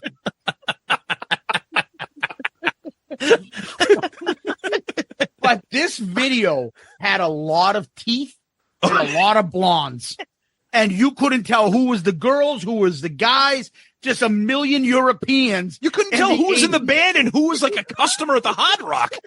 Dude, when that guitarist, I don't know if they're fucking fake playing on forks or like what he was doing. He's drumming with the utensils. Yeah. It was just like air guitar, stupid shit. I'm telling. But the one thing I want to add is, I think you kind of hinted at this, Tom. Whatever they're doing, and it was in that fucking article that we read about the most annoying songs. Yeah, Joey Tempest is so 100% committed and devoted to whatever. Yeah. It could be the stupidest lyric, silliest fucking video, and he's just like in like a theater group in high school or something, like really acting it out. dude. The fact that he could make singing into a ketchup bottle look serious. Wait, just like, here you go, fucking take the microphone. Oh, is this on? Yeah. And then, Well, I'll take an awesome blossom while you're at it. Oh, man, that was good. Oh, we got one more video that's just as bad coming up. I know. All right, we're only on song 3. Here we go. Carrie. So Joey saw the movie Carrie, liked the name of the song, liked the sound of the name, wrote the whole song, including the lyrics, a rehearsal one night. The reason Mick gets a co-write is Mick didn't love the original keyboard melody, so he came back and rewrote the keyboard melody. Song got to number 3 in the Billboard Hot 100. The 2 songs that could not beat that day. Number 2, You Got the Look by Prince. Oh, Sheena Easton. I love that song. So good. And number 1 that day was Lost in Emotion by Lisa. Oh, another smoking hot chick with a huge rack. She was fat like a fire hydrant. Yes. Yeah, she was built like a little fire hydrant. She was a little shit brick. So you get a keyboard ballad that fit the mid-'80s perfectly with a pretty boy singing it. I love the backing vocals. They're so huge in this song. They're almost gospel-esque. Now, whatever you think about Joey, as a front man, as a hetero male, whatever, you can't deny he sings the fuck out of this song. And there's not a lot of singers at that time that could have done it any better. Norum does a great job with the solo, no Vinnie Vincent shit. So here's the thing with Norum. Late in 86 comes, everybody knows he's leaving. He knows Carrie is about to get released as a single. He's like, fuck this. I hate the mix. I hate the image. I hate the poodle haircuts. We're not making any money because the fucking thing we signed 100 pages is all fucked up. I can't get any of my songs on the record because Joey's writing everything. And now this fucking ballad's going to define us. I'm done. So that's why you get Key Marcello to begin with. And Key is in the Carrie video. Now, I love the song. But again, in the Swedish translation of whatever you're singing about, I would never, as a woman is leaving the house, say, thing may change, my friend. I might say, get the fuck out of here, you bitch, or just let you know before you leave, I did your fucking sister, or bitch, you better leave my James Brown tape, or something like that. But I would bitch never better have my money. Dude, what I would the never fuck, say, Sonny? That's thing may change, my friend. You're aggressive. Like, never. Jesus, Sonny, settle down. Jesus. Oh, you like that? I did your sister? Yeah. I have to choke a bitch out like Wayne Brady. In the end, a wonderful, amazing 80s ballad. You know, this again falls under the reasons why I hate Sonny Pooney segment. How are you getting me to like this album? Because you have an open mind. Yeah, maybe that's it. Maybe Sonny should try it. Ooh, oh yeah. Reverse psychology. You know what? This song is the definition. We keep talking about cheese. This is Velveeta mac and cheese with an extra side of cheese whiz. And I love cheese adjectives. And it's too much cheese. We're all going to be bound up. What is this? That's cheese. What is this? That's cheese. And this, what is this? Cheese also. And what is this one? That's cheese. This one over here, what is it? Cheese. And this? That's cheese. And this? Cheese. And this? Cheese. And what is this? Is it coffee? Is this a rice? That's cheese also. And this is a rice? That's cheese also. And what is this? That's cheese. And what is this? That's cheese. And what is this? Cheese also. And this one here is a rice? That's cheese. And this is? Cheese. And what is this? That's cheese. And what is That's this? cheese. I love it. It's a perfect fucking ballad. It does exactly what it's supposed to do. It is tailor-made for this generation, for the 80, 86, 87. It's tailor-made for like a school dance, or like a prom. It's got that melody, the big sweeping chorus, and Joey's vocals again. I'm picking up what he's putting down. He's crushing it on this one here. And you're right, poor John Norum. He's like, what the fuck, dude? Do you realize what I can do with a guitar? What are we doing here? Yep. Yeah, but it does its job. It's a killer ballad. Congratulations. You can play guitar great. You'll be in the fucking corner, or do you want to make money? Exactly. That's what probably Tempest is telling him. Yeah. Carrie is the only song written with somebody else, so it's Joey Tempest and the keyboardist, as Sonny had mentioned, Michaeli. Third single internationally, went to number 3, number 35 on album tracks, 36 on adult contemporary charts. It is the highest charted song ever by Europe. The earliest version had just keyboards and vocals, but I like that the band jumps in on this. Now there's a little bit, and the guitar is nice. There's a nice little solo here. It's a good song. Thankfully, it's not a song title of a woman whose name is stupid. Like Shandy? Yes. Like Shandy, something stupid like that. It's nice. It works. It's not a ballad that, oh, this is so fucking, I don't want to hear this. It's not, I don't want to miss a thing. Oh. It's not annoying like that. Right. You may not fucking be in love with it. It may not move you, but you'll listen to it. You'll be like, oh, this is pleasant. It's nice because the vocals work and the melody works and the band plays good. There's a video, a lot of 80s clothes. It's an 80s type performance video. A lot of band members look like the guy that used to run, what was it, Headbangers Ball? Ricky Rackman? Adam Curry. Remember? Adam Curry. That just did not look metal. Yeah. It did not look metal, excuse me. And he had the metal hairdo. Yep. He just looked like a wimp in a metal hairdo. Yep. At the 2:24 mark, remember we talked about Joey Tempest just being too serious. He does a spinorama. Oh, yeah. Move, and he's like, chorus. Yeah. and he does like a fucking school chorus fucking move. It is so over the top cheesy. 2:24 mark. Go check it out. He is very, very serious about this song. It's like he can't stand still, and it's getting to him, and the spin just kind of came out. Yes. Yeah. Oh, the spin is just horrendous. He channeled his inner Kip Winger with that spin. It's almost as bad as the fucking Ozzy spin in Shout at the Dark video. Do you ever see that one? Yeah. Where Ozzy tries to do a stage move? It's like, Ozzy, do not do that. He does like a little spinorama move when he's wearing one of those fucking Mrs. Roper fucking dresses that he has on in that video. The fucking moo-moo. Yeah, in that video. Yeah. Oh, it's horrendous. But anyways, this one is right up there. Yeah. Oh, yeah. And they did the video well, right? You kind of see Mick starting on the piano and then the one spotlight on Joey. Like, it's a good idea. Carrie was in the video for a second. She was cute. Key Marcello is not a handsome man. No, he looks like a skinnier version of Mark St. John.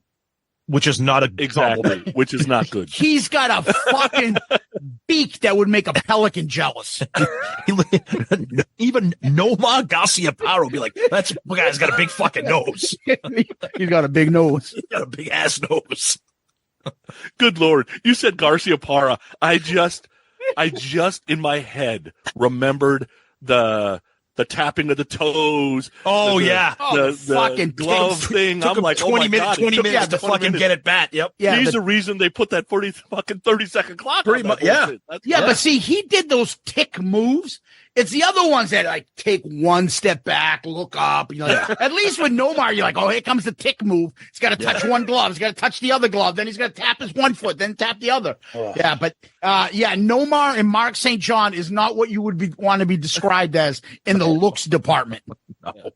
It's a good video, though. It was on MTV constantly. There's no doubt about the that. chick at the end, when they put her face on the monitor, Yeah. I can't tell if that's a band member or not.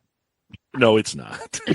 They all look like that. It's the real life version of the girl on the little digital baseball card on the album cover that you guys hate. Yeah. But he needs to settle the fuck down. He's way too into the role he's playing. You know, Very serious. Things may change, my this friend. is a serious band. And by the way, I forgot one other thing. What? Now, did he steal Bruce's banana guitar, or did Bruce steal that guy's banana guitar? Oh, Well, you don't see the banana guitar till 87. So this is 86. that's right. Yeah, so he had it first, right? Because that yellow guitar really sticks out with Mark St. John there as twin. So have we? So you were just saying how we've only made it through 3 songs. That's because I don't think we've ever done an album where the first 3 songs were all hits and had videos. I don't think that's ever happened in ARC. Possible. Yeah, I don't think that's ever happened in ARC history. Yeah. You know. Yeah. So And 3 fucking unique videos that need commentary. well, now we can get into the good stuff because we have one more fucking fantastic video to get to later, which I can't wait. But let's go. He's got the fuck. He knows exactly, because I'm sure we all put that in our fucking comments what Sonny is doing right now. But anyways, I can't before we do that, we all need to be careful because there's danger on the track coming up. Danger on the track. Danger. Oh. Okay. Song's got a lot of synth in it. I kind of like the mix of the guitar riff and the synth, even though the synth's a little loud. I love the vocal melody. I love the guitar fills and lulling he's doing all over the song, especially when it's transitioning from the choruses to the verses. Yes, Joey rhymes Danger on the Track with Strangers on My Back. They're Swedish. Give them a break. We've talked about Norum hated the final mix of this record. He's like, the keyboard absolutely buried the rhythm guitar, and the only time you hear me is when I get a guitar solo, and then on this fucking album you get a synth solo with it, right? So you fuck my guitar solo up too. I'm gonna get to that. The song is so cheesy. I get it, and I like it, and people are going to hate this song so much, but then they're going to be pissed when they catch themselves humming the fucking melody when they're vacuuming or mowing the lawn or grocery shopping, and you're like, and you're not going to know that you're doing it. That applies to every goddamn song on this album. Yep. Every fucking song on this album. And you're right. After the little bit of the intro here, when it gets into the actual groove, I'm like, again, another fucking great little stomping mid-tempo groove. The song rocks. And the sound of those keyboards that are in conjunction with the guitar, that is so Deep Purple rainbow shit right there. The way that it sounds just like it.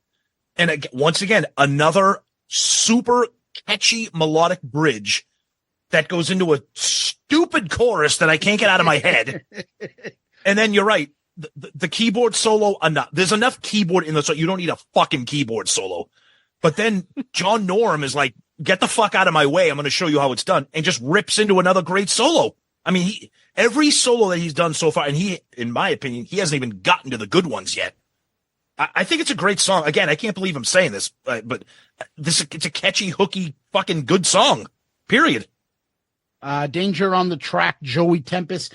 The amount of settle downs I must have written for this fucking album review. Me too. For just the title track. Yeah. This is so European. Yep. Like, what the fuck does Danger on the Track mean? It's fucking beyond like, oh, this, I'm going to write song, American song, Danger on the Track. What? Oh, Americans, they like railroads. I bet put Danger on the track. They'll get that. This Danger on the Track. Dude, it is just so fucking terrible. He was heading for the mountains. Of course he was. What? None of these lyrics make any sense at all. Yeah, they're so European. Like, we talked about it when we talked about Final Countdown. Yeah. It doesn't translate. There's a European. It's like early Scorpions writing or fucking Doro Pesh. It's just fucking out there that it doesn't translate to English. Yeah. Google Translate's doing its best. It ain't working. They give up. They put their hands up. Someone was waiting in the shadows of the night. Dude, Oops. And it just didn't feel right. You know, yeah, of course. Right. Danger on the track. That stays with you. And it's like, not that it's like you like it. It just, you can't get it out of your head. That's right. Tom, you're right. The pre-chorus is much better than the chorus. Yes. I still say, this band, so far when you hear this stuff, we did this in wrong order. We should have done this, then done Heat.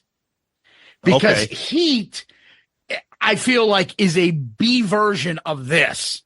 Well, I don't trying to copy this to the max. Well, to me, Joey Tempest vocals are much better. Much better. I like his voice better, but that guy on Heat has got incredible vocals.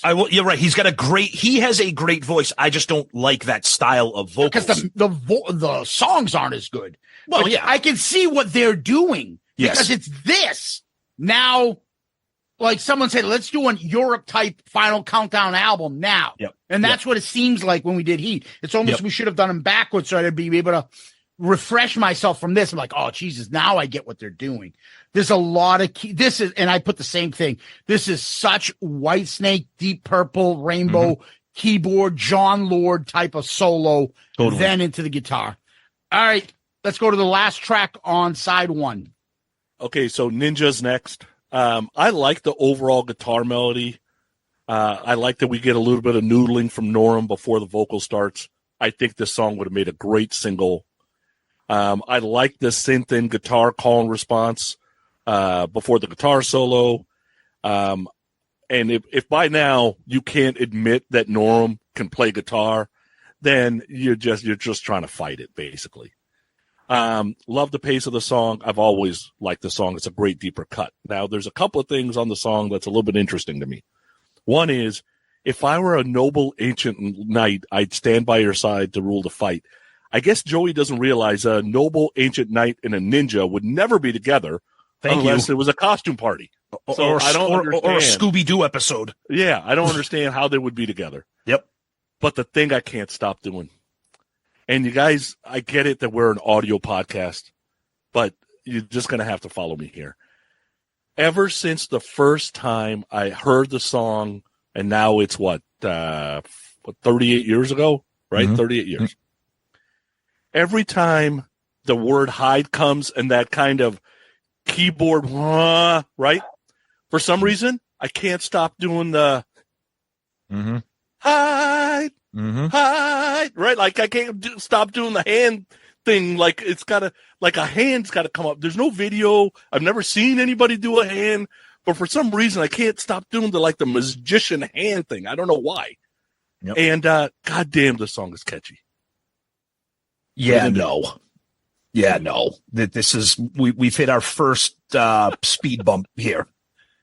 Musically, when the song starts musically, I'm like, oh shit, like an up tempo, like a fast song. Guitars are chugging, song is rocking. And then the lyrics. I can't, what the fuck are you doing, Europe? First of all, why is there no, can you imagine how incredibly can you just imagine what this video would have been like if they made a ninja video? Oh my God, it would have been amazing. The chorus sounds like it's from like a Broadway show. Like you said it when he says, with you, there's no need to. And it's like, I'm like, what is like now again, the Again, John Norum, unbelievable solo. He saves the song for me because I think the song, first of all, I don't think Europe excels with this type of tempo. I think the really, really fast stuff is not great for them. But I think Norum kind of saves it. But I think the song is the bridge, going into the bridge is really cool. Again, they can kind of crush it with the bridge. I think the chorus is ridiculous. I think the song itself is just silly. But I'm penalizing them on the lyrics. But Norum saves it with a great friggin' solo. All right, Ninja, written by Joey Tempest. I like the guitar opening. Find me the treasure where the legend lies. Okay. What the fuck, dude? Ninja. Oh, what else is popular in America? Oh, ninja movies. Yeah. Let's write that. Yep. Just so cringy 80s European shit. But I like it. It's okay musically, vocally. It's a good song. Ninja survive. And in the background, it did survive. In dreams I walk by your side. What? So What? bad. It is so cheesy that it's good. I don't know. I don't mind it. It's funny as all fuck, but I don't mind it. It's okay. Okay. Let's go to, speaking of cheesy, let's go to the opening track on side 2. Cherokee. All right. So this was the last song written for the album. Joey had a fascination with Native American history. He must not have read too deep into it because Cherokees didn't use teepees and they weren't Plains Indians, but whatever. At the beginning of the song, if you're wondering what's going on, what's being said. So that is drummer Ian Haugland saying Nusaka Vispiala, which means we're going to play now. That's what that means. Okay. I like the drumming in the intro and the guitar synth riff. I love that. Like the start-stop of the guitar in the verses again. And like I said before, Joey's kind of making you pay attention to the vocal melody. But to me, here's an example of a good chorus that's not complicated. As long as you got the right singer, you got great backing vocals, and you got the musical accents correct. If you hate all things Europe, then you probably missed on the choruses after the solo. So, right, the guitar solo happens and the choruses afterwards. There's little guitar worms that are happening after every time he says Cherokee. So they kind of change it up a little bit. I guarantee Norm did not like his guitar solo ending with that fucking synth musical interlude thing, taking the rock completely out of the middle of the song. I'm sure Norm hated that because he probably saw that as Broadway type of stuff. But I think, Joey's got a little bit of that Freddie Mercury kind of like, just kind of overdo it a little bit. And Mercury was European, right? So, they are what they are. I like the song overall, and we'll talk about the video too. Yeah, this is a song that I know, it was a single. It was very popular. It's a great song. It's just the lyrics again. Ninja to me, the song is not that good, and the lyrics just sink it. Cherokee is a great song musically. It's a great song. The bridge again, the chorus. The lyrics are just like painful. Just settle down with the white man's greed and the Trail of Tears. You don't even know what the fuck you're talking about. Okay, relax. Enough. It's fucking stupid. So much to bear. All that pain. It left them in despair. Oh, white men are terrible. Okay. Anyways, Sonny, you said it perfectly. Norum has a beautiful melodic, great solo. And that's he just gets bitch slapped by this terrible keyboard thing. Why? Why do they keep stepping on his dick with this keyboard in every song? I don't blame him for being like, fuck you guys, I'm out. Like, you are ruining this for me. It's a good song. It's just the lyrics are just laughable. Just laughable lyrics. And you're right, they totally fucked up the historical inaccuracy between the lyrics and the video, which we'll get to, is just hilarious. And I'm giving them a pass on this, but normally I hate that shit that, you get these Canadian bands or European bands singing about our government. It's like, you don't fucking live here. Stay out of that shit. Right. You know what I mean? Right. So, and we don't sing about the Queen. We don't give a fuck about the Queen. That's right. Right. All right. So, Cherokee is written by Joey Tempest. It was the fourth single. It made it to number 72. It was the last written song for the album. Tom already mentioned it. White Man's Greed. Settle the fuck down. Okay. The guitar is pretty good. The synth is just, it's all right. But it's a fun riff. Da-na-na-na, da-na-na-na. I like it. I think that's great. Let's go to the video. Is that a keytar solo that I just saw in the video? You know, it is very hard to travel with a keyboard rig. It is very difficult, especially in the plains. Do you realize this is the second, at least the second, I might be wrong, maybe you guys can help me. How many more fucking keytar bands do we have to do on ARC? Oh, the next one I'm picking is one too. The video is fucking hilarious. It is. They are trying so hard to be serious. Like, oh, it was filmed not far from where Sergio Leone made A Fistful of Dollars. Ooh. Oh, God. The beginning of the video, I think, is actually really cool with Joey Tempest standing on the edge of that cliff there. And it looks great.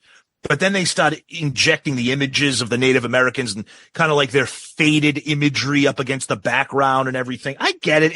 It's the 80s. It's MTV. They're doing their job, but it's silly in retrospect.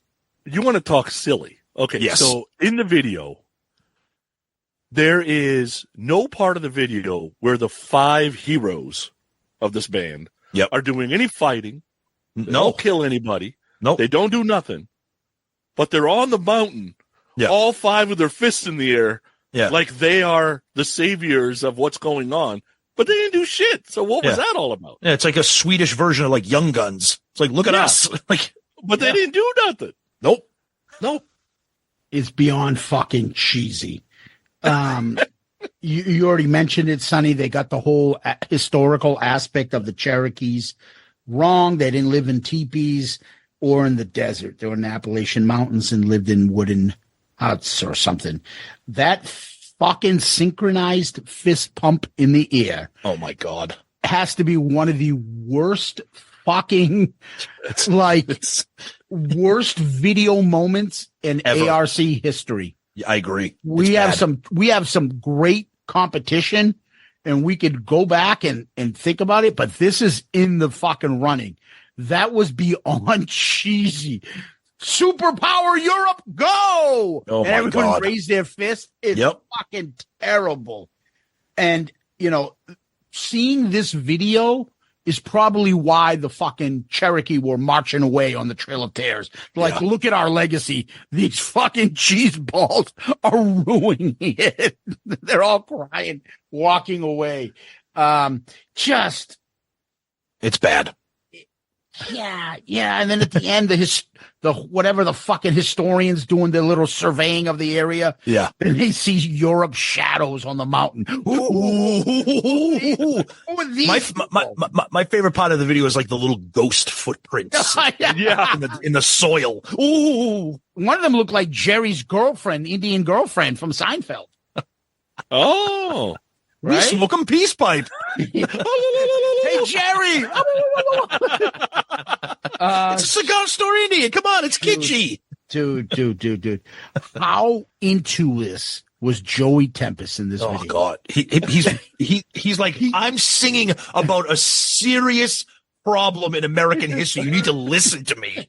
He is so committed to the acting that he's doing in this fucking video. It's like it's a Broadway show called Cherokee starring Joey Tempest.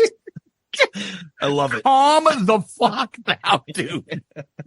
We haven't even, and in my book, we haven't even gotten close to the biggest settle down moment in the entire album. So you wonder if like the guy that did this video is like some young director, and then he went on to Hollywood and became like some Oscar winner. And they're like, tell us about your career.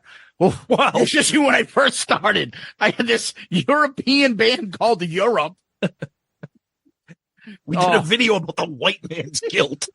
All right. Here we go. The next song. I have a story on this. I have a story on this. Go ahead. I know you do. time has come. So you get more of a slower tempo song versus being a ballad. And if you haven't realized it by now, oh, whoa, and yeah, are Joey Tempest lyrics. He uses it a lot to enhance. Thank you, Sonny. I have that in my notes. That's a James Brown lyric. Yeah, earworms. He loves that. He loves it, right? We've talked about Norum wanted to be more rock, so thought they were going around the wrong path with this song. I can hear him saying, "Did he just say long for the white dove?" Right? I can just imagine. Now, all that being said, you cannot deny Joey's vocal is fucking outstanding on this song. And Norum basically did what Neil Sean would have done during the guitar solo. Mm-hmm. He gets a full minute to show off his chops. I think it's great. I love this song.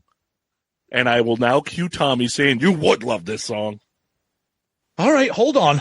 So there's two parts to this song. So the beginning of the song. So the song is called the song is called Time Has Come. The song should almost be titled Joey Has Come. Because the beginning of the song is, oh.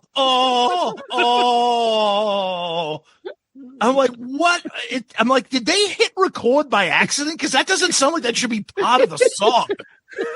Like, that's not even melodic, like, vocals. It's like, oh, like, it's like he's doing his O face, like in the office. Oh. The lyrics, turn up the cringe to fucking 20 because long for the sailor beneath the skies, long for the white dove, no matter where. I mean, the Hallmark would reject this. But here comes the but. Once the band kicks in, and it turns into a rock song, like a slower mid-tempo rock song. I think it's a great song, Sonny. I agree with you. I think John Norum's solo, it is a beautiful solo. Fantastic melody. The lyrics are just really, really rough. But again, I'll say it again. Joey Tempest sings his fucking heart out. And he has got such a great voice. It's so underrated. I feel like the song The Final Countdown really fucked this band in terms of people paying attention to John Norum and people paying attention to Joey Tempest. So I think the beginning of the song is kind of cringe, but when the band gets involved, like fully, especially Norum, I think it's a really good song. I do. All right, boys. The Time Has Come, another Joey Tempest written song. That, I told Tom this story. When I was in grade school and we had music class, I think the lady's Mrs. Pollock, something like that. Fucking goof, middle-aged fucking lady teaching us music. Me and my friend Paul, we were, I don't know, third or fourth grade. Every time in music, we would always purposely sing so horrendously bad just to fuck. We'd always go, oh. She would always be playing the piano and then look back and give a look of bewilderment on her face. Like, what are you doing? What the fuck is that bad? Like, but not realizing that we're doing it on purpose. She just thought we were singing it bad.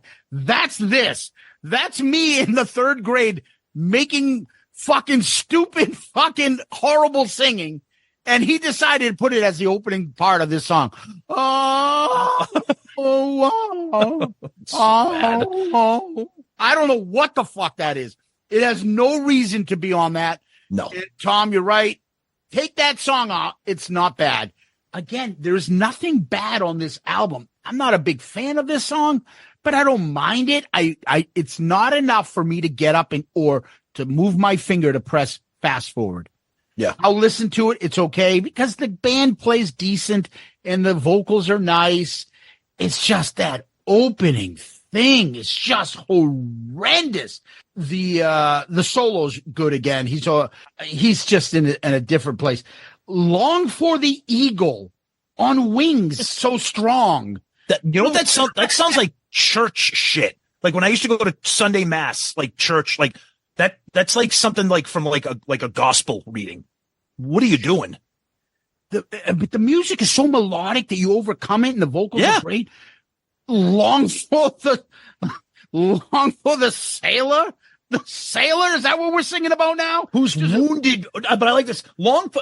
Pray for the soldier who's wounded bad. Not hurt.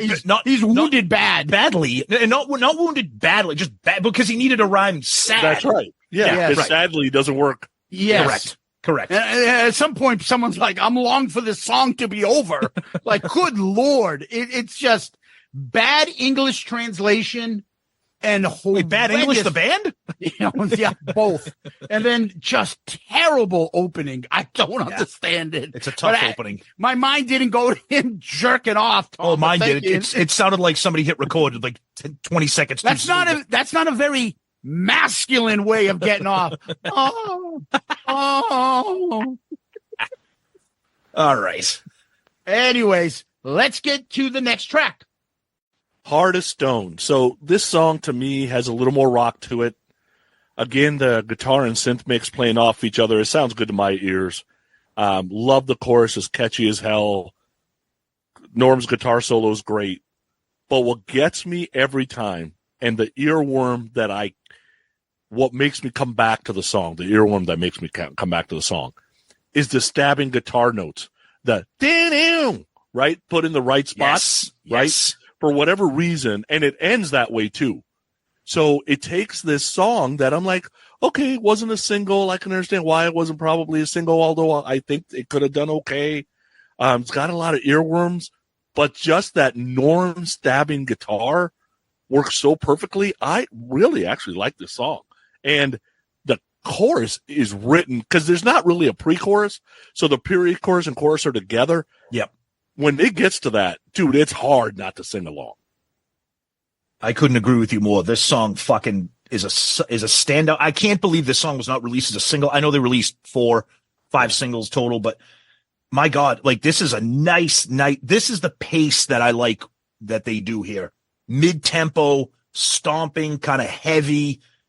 But Sonny, you said it. That bridge chorus combo, time after time, I'm wondering why. I mean, give me their ability to create that hook and that melody is just unparalleled. But I'll tell you right now, I've been singing the praises of John Norum. This fucking solo on this song, the first time I heard this, I said, I cannot believe this album has escaped me for this long where I have not paid attention to him. And again, we said it earlier in the beginning of the episode. This is why he was on that list of underrated hair metal or 80s rock guitarists. He is crushing it on this song. I mean, the whole album he is, but this solo here is magnificent. I think it's the best solo that he's done on the entire record. But this song, to me, killer track. Heart of Stone, written by Joey Tempest. The funnest part about going back to this album was remembering that I used to put this song on my mixtapes because it always stood out to me when I did like mix 80s stuff. Yep. It is by far, to me, ahead of everything else, maybe with the exception of one other song. It is so fucking catchy. His vocal delivery on this is off the charts. Yep. Time after time, I'm wondering why. It's just, and then after he says, all alone, and that's the part of the song. Yeah. So good. Chorus is so catchy.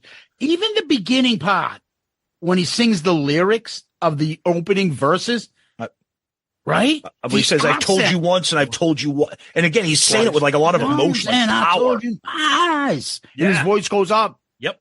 Right? And then the way the music transitions right into time after time. How fucking catchy is this song? And it's got that stop and go guitar 80s kind of fun music. Now, if you think about it, the lyrics are fucking stupid, like all their lyrics, but they're not like, they're just bad because they're fucking non-English people writing English stuff. But you sing along to this and it is fucking, it stays with you. I can't remember how happy I was when I played this album again and like every fucking song. Oh yeah. And when this came on, oh man, I'm like, I fucking love this song. I can't believe I forgot all about it. Yep. Well, we still have 2 songs to change our minds. Here's the next one. On the Loose. Okay, so for 86 Europe, this is their metal side. when they come back in the 2000s, they are more this, but they're a little darker. They drop down tuning and they go a little heavier. Like Joey's voice is a little huskier nowadays. Mm-hmm. But for this metal Europe, it's still almost danceable. These are the type of songs that are absolutely Norum's bang zone. I mean, he is absolutely shredding here. Now, I'm listening to the song the other day, and I'm like, oh, fuck, I forgot. You better not stand in their way. I'm like, oh, no, Zeus is going to fucking rip it to shreds. Tommy's going to be, ooh, relax. Okay. I'll say I like the pre-chorus better than the chorus, and I love the verses, too, where he's doing the whole run-in, looking, hoping, praying, dreaming. Like, the way he wrote that was cool. The chorus, on the loose, so young, so tough, so wild. I'm like, oh, God, this is not very good. Song's okay. It's not written very well, I feel. You just reminded me of Frank Costanza when they go, when he's talking about in Korean, and he goes, what does that mean? He goes, this is not my type of guy. Like, this song, this is not my type of song. Like, you're right. When it starts off, I'm like, fuck, this sounds like Judas Priest. Like that is a killer fucking riff. And then the drums come in, that stomping, and then it picks up. And I'm like, kind of again, like Ninja. I'm not a big fan of this tempo for this band right now. I don't think it suits Joey's vocals that well. I like when he's singing kind of mid-tempo, slower, kind of thoughtful, low, like vocals, as opposed to like singing fast and up-tempo and speedy, for lack of a better word. But Sonny, you know me and Zeus so well. I wrote down in my notes, this may be the biggest settle down moment in ARC history. He's got something to say. You better not stand in his way. Look out. You need to fucking relax. Right. You better not stand in his way. Look out. Oh, what? What's going to happen if I don't look out? But then they make up for it by Norum coming in with an absolute fucking face melter of a guitar solo. Just absolutely burns the song apart. It's awesome. And I think that's what saves the song. But you're right. So young, so tough, so wild. Like wild Mick Brown. Like, it's like a movie thing. It's like an 80s like TV like cop show theme or something. But it's good. It saves itself with some of the stuff that's going on here. All right, On the Loose, written Joey Tempest. It was the EP soundtrack for a Swedish 1985 film, On the Loose. Okay, there you go. And then they re-recorded it and put it on this album. Okay. I like the guitar. Fast solos, pretty cool. This song reminds me of, we talked about it before, where there are songs that think of 80s movies montages. Yes. That were like the fucking scenery moves real quick to catch you up, and they put it in a song. Mm-hmm. They're at the car wash, washing their car. Then they're hanging out at a movie theater laughing. They're walking down the street. And that's how they fell in love. Like all in 5 minutes through a song. But this song specifically reminds me of Bon Jovi's debut album, Side 2. Oh, yeah. Okay. I could see that. It reminds me of like, Get Ready. Yep. Shit like that, where you're like, that's like a fucking like Footloose montage movie. Yes. On the Loose, and he's like running, or like the Outsiders, they're like fucking running away from the cops or something, and it's playing in the background. It's just, it's not bad. The settling down amount of this album, dude, what are you going to do if he doesn't watch out? You're going to hit him with your purse? What are you going to do? They're going to raise their fist in the air together as a team. That's another Seinfeld thing. He stole my leather set. A purse? Purse? Yes, I carry a purse. Yes. All right, let's finish the last track. Love Chaser. So this song was released as a single only in Japan because it made it to a soundtrack of a Japanese movie called Pride 1. Another mid-tempo, softer song. The keyboard riff has hints of the Final Countdown in it. But the guitar riff actually has a little bit of a chug to it. And Norum shreds on this song. And I would say the last two songs, On the Loose, Love Chaser, probably, like I said, Norum's bang zone. But in the end, I think he was fighting a losing fight. Like these other songs that were more mass audience were going to do better. and that's why he walked, and probably a good idea. Now, believe it or not, there are a couple of wrestlers in Japan that use this as their walkout song. Mm-hmm. Dude, Love Chaser? There is no meat to this song. I can't believe some would walk out to Love Chaser and some are walking out to Highway to Hell. Like, how the fuck did you choose this song? I liked, look, this is another standout but you're right. When I first heard this, I go, why are they playing Final Countdown again? Do they only know one fucking riff on the keyboard? Like, I'm like, wait, that is the Final Countdown. But then when it slows down and you get that, like the nice, cool fucking chugging riff. Sonny, you said it. They bury these last two, like, Norum specials kind of at the bottom of the album. Because the album, the track listing, we talk about track listing a lot with ARC, is so top heavy. Like, again, the first three songs were hits and videos. I think it's a good song. I think it's hooky again. Great catchy chorus. Love Chaser. Again, Joey Tempest, I'm picking up what he's putting down. Another crazy, awesome fucking solo by Norum. I think it's a good song. I think it's a good ending to the album. Love Chaser, written by Joey Tempest. It's the second technically single. It was released in Japan, as Sonny mentioned, for the movie Ride 1. One of the wrestlers is named Yoshiaki Yatsu, as his entrance that he uses in All Japan Wrestling. The keyboard opening made me think of Final Countdown, then that chugging riff. Exactly what I wrote, Tom. Yep. So similar. Another good song on the album. Again, good melodic guitar, vocals. It just works. Nice way to end the album. Now, that is Europe's Final Countdown. Sonny, want to give your final thoughts?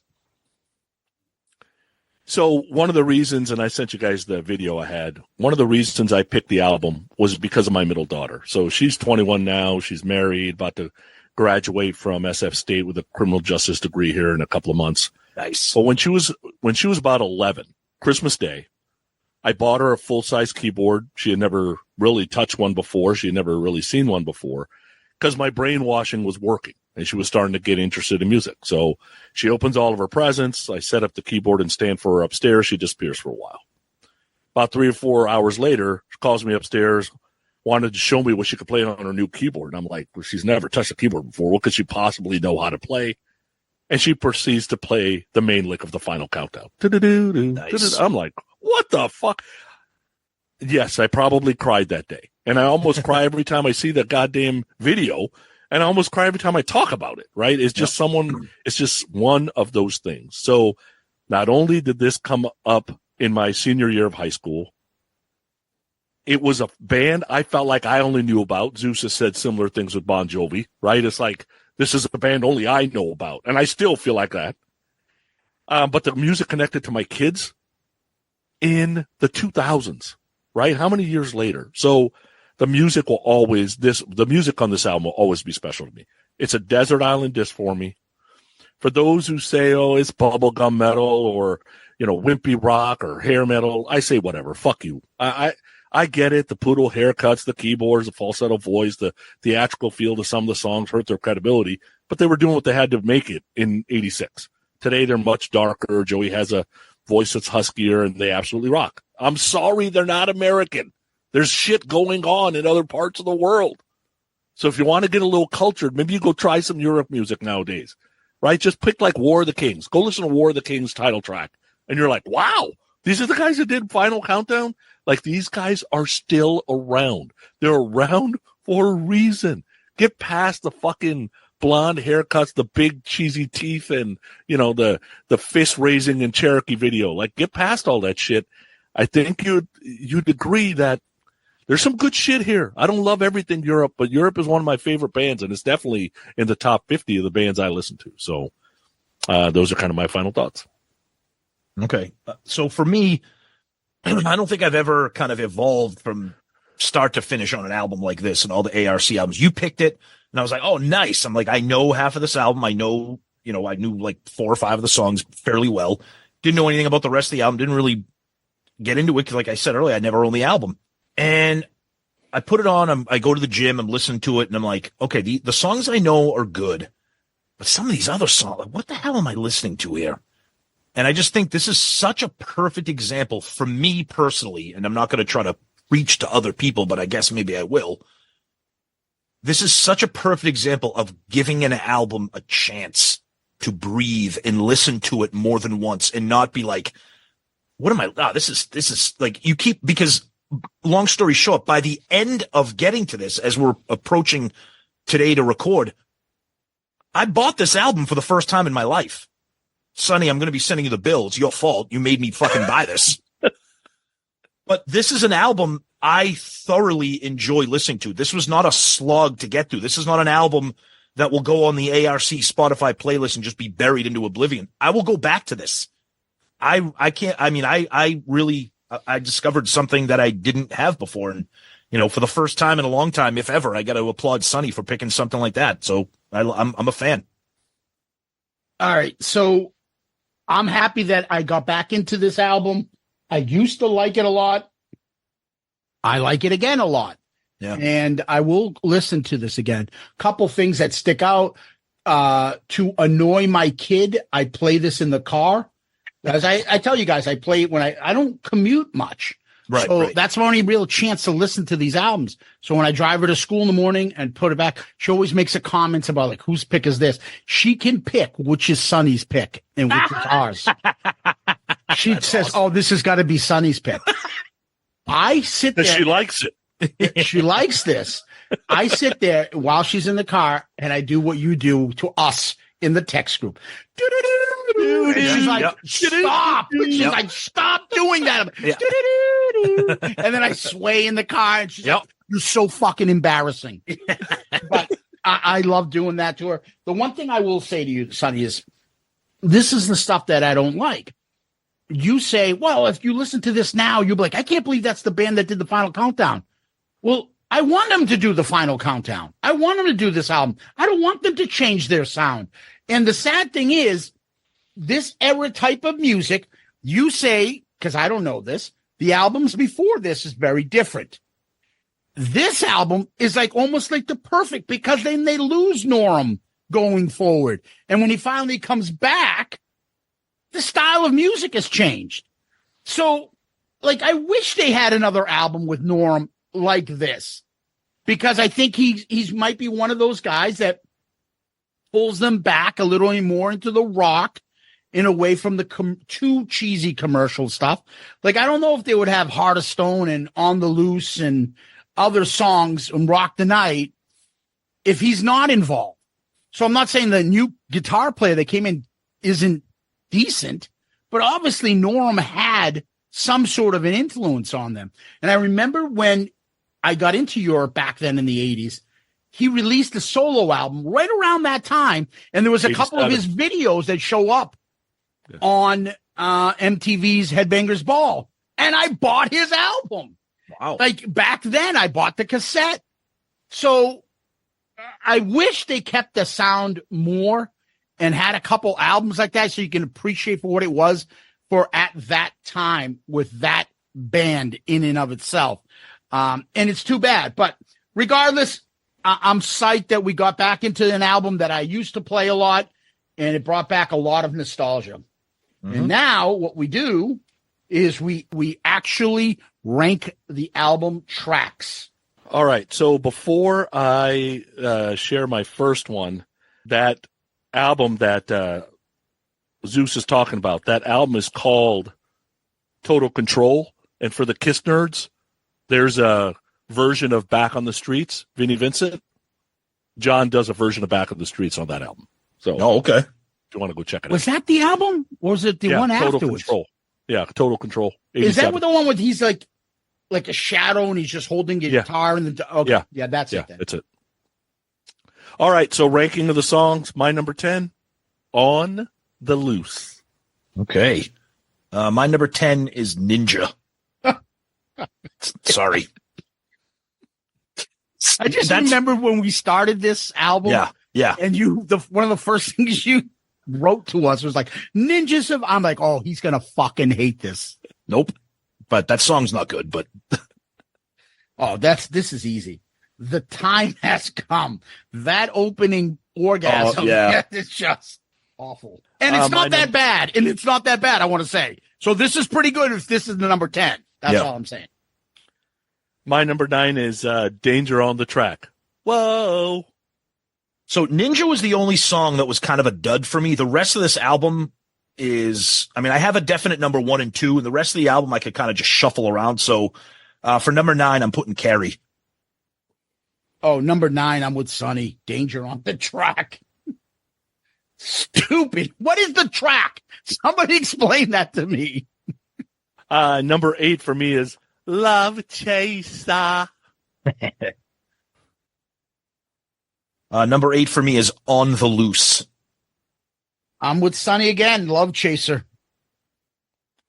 My number 7 is Carrie. Okay. My number 7 is Oh. Time Has Joey. Come. Number 7 is Joey Has Come. I mean, Time Has Come. Oh, man. Number 7 for me is the good old-fashioned Ninja. Number 6 for me is Time Has Come. Number 6 for me is the title track, Final Countdown. What? Do-do-do-do. Mm-hmm. Do-do-do-do-do. No. Number 6 for me, Carrie. All right. Number 5 for me is Ninja. Survive. Number 5 for me is The Trail of Tears, Cherokee.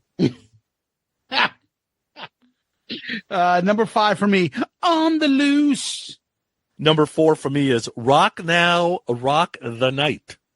Number 4 for me. Wow, different here. You guys got both of these low. Number 4 for me is Love Chaser.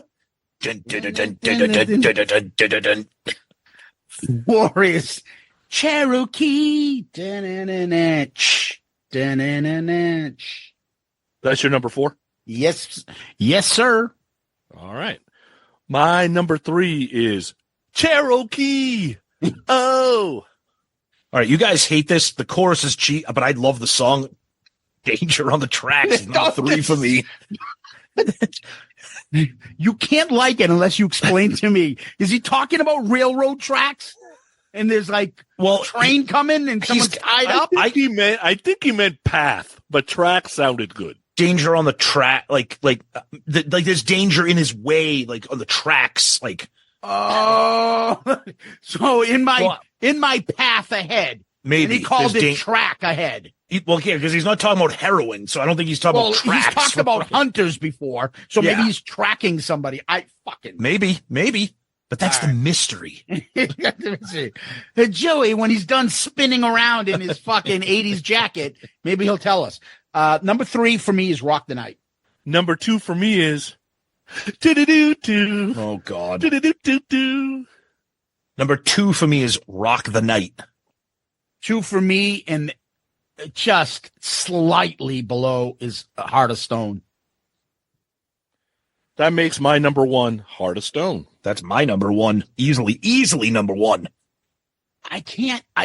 For as good as Heart of the Stone is, I can't get fucking the Final Countdown out of my head. That's number 1? Wow. Yeah, between the video, the just nostalgia of it. Yeah. And you hear it at a sports stadium and you're not kind of trying to act like you like it. And you're like, Yep. It's just too catchy. So it doesn't happen often in our rankings when we add them up, but you got to remember, like when we're ranking 10 songs, if all of us gave it a 10, it would be a 30, right? So any song in the 20s, we probably don't love. 1, 2, 3, 4, 5, 6 out of the 10 songs ended up in the 20s. Yeah. So we have 4 clear tops for us. Okay. So number 4 is Cherokee. Tied for number 2 is The Final Countdown and Rock the Night. And number 1 is Heart of Stone. Nice. And I love that song. Perfect. Good. Wow. All right. Let's get to the good stuff. Let's get to album covers. Oh, I think we're going to differ on this a little bit. No, yeah, I think so too. Sonny, you want to start us off? All right, so right now my top five. 5 is Moving Pictures. 4 is The Monk Burning on Rage Against the Machine. 3 is Come and Get It. 2, Slide It In. 1, Peace of Mind. The Ugly 4 Girls on Look What the Cat Dragged In. I would do all 4 of them before looking at this album cover. Oh! And I would actually probably drink cow semen. Oh, God, you're out of your mind. You're out of your mind. I am making this absolutely dead last. Are you This serious? fucking cover. Are you? Fucking cover. Oh, my Really? God. Because we have listeners right now that are never going to give this a chance because of this fucking cover. I don't know about that. Yes, we do. Oh, Yes, we do. absolutely we do. Absolutely. We will get emails and texts Okay. saying, I never gave it a chance because have you seen the cover? Okay. Dead last for me, number 48. Okay. All right. For me, my top 5 album covers are Moving Pictures, Rage Against the Machine, Blizzard of Oz, Purple Rain, Master of Puppets. I like this cover. I don't know. I don't know if it's the colors or the cartoony comic book animation, whatever. It's very, very eye catching to me. I think it's really cool. I don't give a shit about the image that it creates or the image that it might do to a potential listener or buyer. I'm putting it at 15. Wow. Yep. You're putting this ahead of 10? Yeah. Wow. Yeah. 10's just a bunch of fucking hands up in the air. Yeah, but it's nostalgia. Yeah, it's okay. It's okay. All right. Do you like Superman 2? I've never even seen it. Oh, it's the best. It's my favorite fucking. Never saw It's it. my favorite hero fucking Marvel movie Never saw by it. far. Okay. By far. That guy that plays Zor-El, Stamp? not Zor-El. That plays Zod is yeah, fucking off the charts. Yeah. The storyline's great. I even have the other version of the movie Yeah. with the original ending and the mixed up middle part. Fucking brilliant. Brilliant movie. And before we get feedback, we fucking know it's DC. Relax. We DC, don't need emails Universal, I'm thinking about horror that it's movies. not Yeah, Marvel. Yeah. My mind Everybody went relax. to fucking something. Yeah. Oh, what the fuck? You didn't get fucking, what's his name? Dr. X, Mr. fucking Strangelove Speed, whatever the fuck his name is. Strangelove. All right. For me, I have 5 Slide It In. Oh, love that album. Peace of Mind, love that. Appetite, love that. Blizzard of Oz, love that. Hotel California, nostalgia only, is number 1. So for me, where am I putting this? Because I got to look towards the bottom. Of course. Bad English is very bad. The Hailstorm stupidity is bad. I don't need a cheesy photo of fucking Ingve. The Winger one just doesn't make sense. Detonator is stupid. Is this worse than Look What the Cat Dragged In? No. Yes. No. Yes. No. Yes. I'm going to say, yeah. Oh, my God. I'm putting this at 47. You guys are out of your Only fucking mind. Load is bigger. And the reason why I'm putting it Only Load is bigger. You don't realize That sounds good. is worse, I should say, right? So the reason why I'm putting it is because Poison knew what they were doing. They were like, we're proud to put you this. I got to be honest with These you. guys are like, what the fuck? I'm missing. I mean, we're usually kind of on the same wave. I'm really missing the problem with this cover. I'm not getting it. I'm not getting it. Dude, John Norum is a normal looking guy. This fucking cheesy feathered, it's so cheesy. But it's 1986. You're penalizing them for something they did almost 40 years ago. Yes, I'm penalizing because this is fucking horrendous looking right now. Okay. I mean, that's fine. Okay, so look at the other albums that came out during those times. Not all albums were cheesy. We have some I great agree. albums, I agree. right? Look at our top albums. Guns N' Roses came out right around that time. We have Blizzard of Oz a few years only earlier. I agree. Peace of Mind. And then you have this. This is one of these albums I cannot fucking wait for listener feedback on everything from the cover to the songs to the what in general. I think this is going to be great feedback. But anyways, let's get to the good stuff here, the album. All right. So now we're moving on to album rankings. Sonny, where are you at? All right, so right now my top 5 is Appetite is number 5, Slide It In 4, Hailstorm 3, Purple Rain 2, Black Tiger number 1.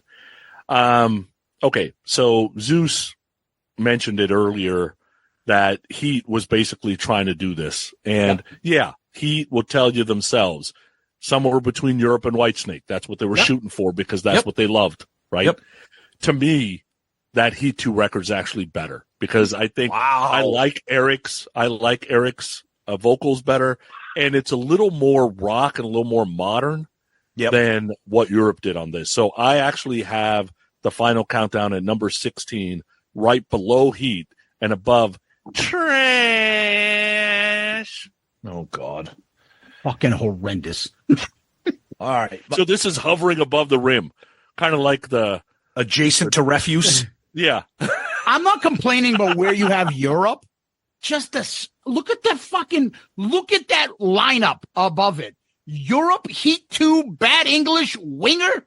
What the fuck? Bullet Boys is ahead of that, too. Yep. If all those guys toured together right now, I'd be the first guy. You'd be the only guy. You'd be the only guy.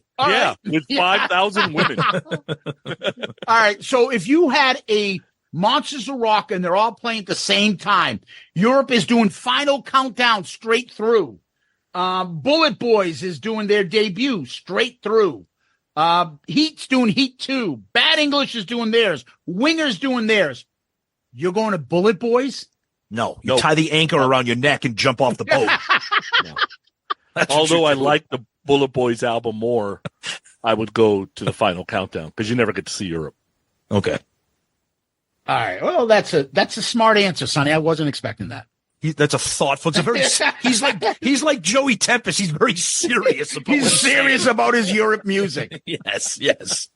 All right. For me, my top 5 albums are number 5, Fair Warning, Shout at the Devil, Purple Rain, Moving Pictures, Master of Puppets. I gotta say, we're at album 48, and once I'm looking at my rankings, the middle, probably the bottom half of the 48 album, there's such a mess the way these rankings are because you spend so much time with an album. You're like, I love this album, and then I'm like, why the hell is like Come and Get It higher than like Super Unknown? Like that makes no sense. But anyways. And this may not make sense in 3 months. I might be like, why the hell do I have Final Countdown this high? Long story short, I have it at number 26. I love this album. I can't believe it. I have it right below Odyssey and right above Come and Get It. Number 26. Why did you have Come and Get It that high? That was an accident. I like the album, but it shouldn't be that high. That'll be when we get to when we celebrate 50 albums of ARC, that'll be, we'll do some mulligan repicks. Yep. All right. So, for me, top 5, I have Pyromania, Blizzard of Oz, Hotel California, Automatic for the People, and Purple. I am putting Final Countdown at number 26 as well. Ooh, wow, right below Detonator. I just like Rat better, but I'm putting it above Fair Warning. Oh, wow. Okay. I get it.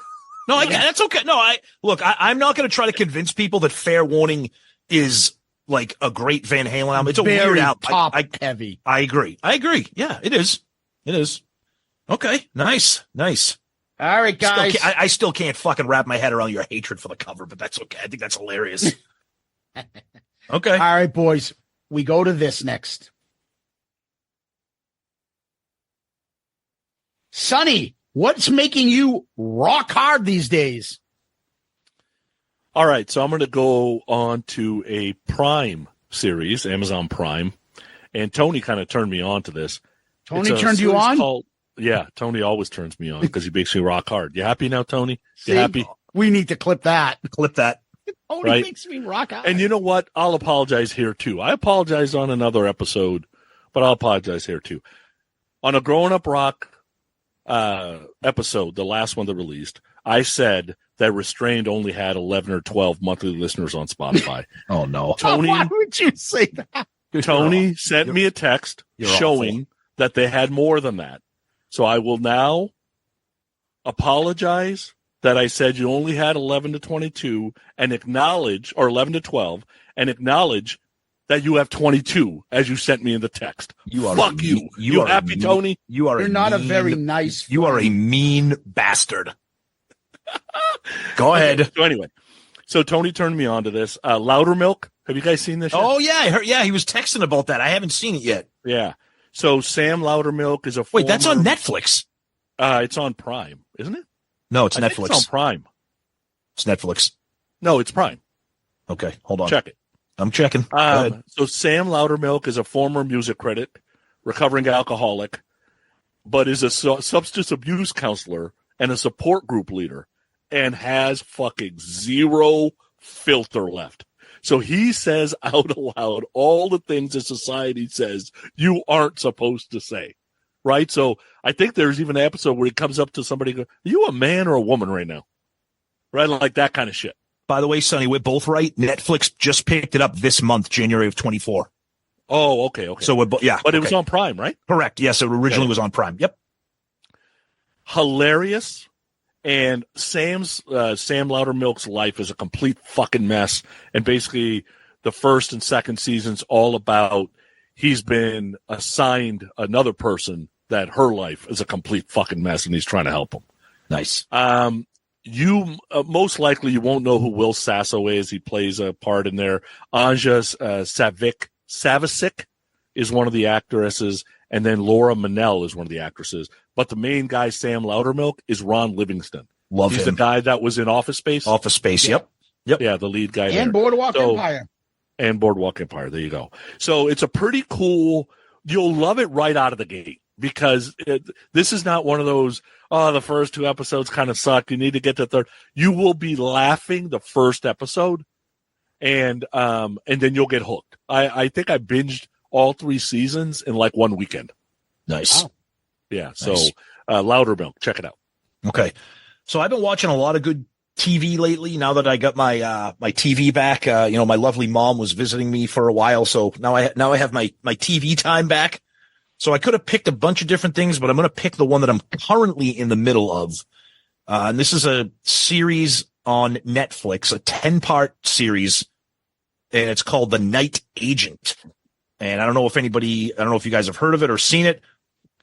So the tagline is, while monitoring an emergency line, an FBI agent answers a call that plunges him into a deadly conspiracy involving a mole at the White House. This is my kind of shit. Political conspiracy whodunit thrillers. Fucking incredible. The first episode right off the bat, it's one of those things I can't get up. I got to watch the next one. And the next one, and the next one, and the next one. And eventually you're like, I got to go to bed. I got to stop. I got to go to bed. I'm halfway through it. It's incredible. And I love it because there's really nobody famous in it. So you don't have any like preconceptions about like, oh, I remember him when he was in that movie or that. Like you really don't know any of the names and faces. So you kind of just going in blind with the characters. Super well written, awesome pace, incredible plot.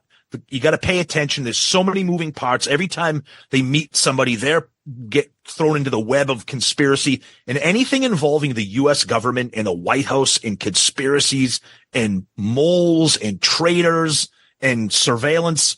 Fucking right up my alley. The Night Agent on Netflix. Can't recommend it enough. All right. So for me, I'm going to pick something that hits close to home. Tom will know this. Mm-hmm. And I don't think I picked this one yet. It's a documentary. It's on Max. It's called Murder in Boston. Roots, Rampage, and Reckoning. So it's about the Charles Stewart murders. Oh, yes. I haven't watched it yet. Yep. They actually have a podcast version of it, but watch the documentary. Murder in Boston, Roots, Rampage, and Reckoning. It all talks about basically what we grew up with, knowing what Boston was like, the kind of racist history that it's had, the segregation, how you don't go into Mattapan, you don't go into Roxbury, and if you're white and if you're black, you don't go into Dorchester, South Boston, Charlestown. You don't go into that stuff. Yep. Well, the story is at this point, Charles Stewart is married, has his wife is having a baby. He calls the police on it. Somehow he has a cell phone. This is way back when, and says he's been shot, and his wife has been shot in the head. Police can't find them. They don't know where they are. They finally track it through. It's an amazing how they discover, like real detective work, of where the car is supposedly situated. by using the sounds and sirens and noise in the background. It's like a fucking Law and Order episode. They find him. His wife is dead. He says a couple black guys jump in his car, took him from one spot where they were getting their baby fucking Lamaze class or something like that, drove him to another area and robbed them and shot him. After a while, all hell breaks loose in Boston's black neighborhoods. They're fucking, everybody's gung-ho. They got to catch this thing. It's like the worst of the racist kind of shit that got brought out and brought race relations all out crazy. I don't even know if I want to give it away for people that don't know the story about this. Don't give it away. Don't. So just find out and watch the documentary or learn about the Charles Stewart murder. It's going to blow your mind that this shit happened. It's changed the history of the city of Boston. Policing, everything has changed because of this. It's like the most famous almost murder in Boston's history. Is it a multi-part thing, or is it just like three episodes? Three episodes, okay. And they have like documentaries, so there's people talking. You should hear, there's one cop that talks about it, and he's retired now. Mm-hmm. You're like, I can't believe this guy is this much of a dick.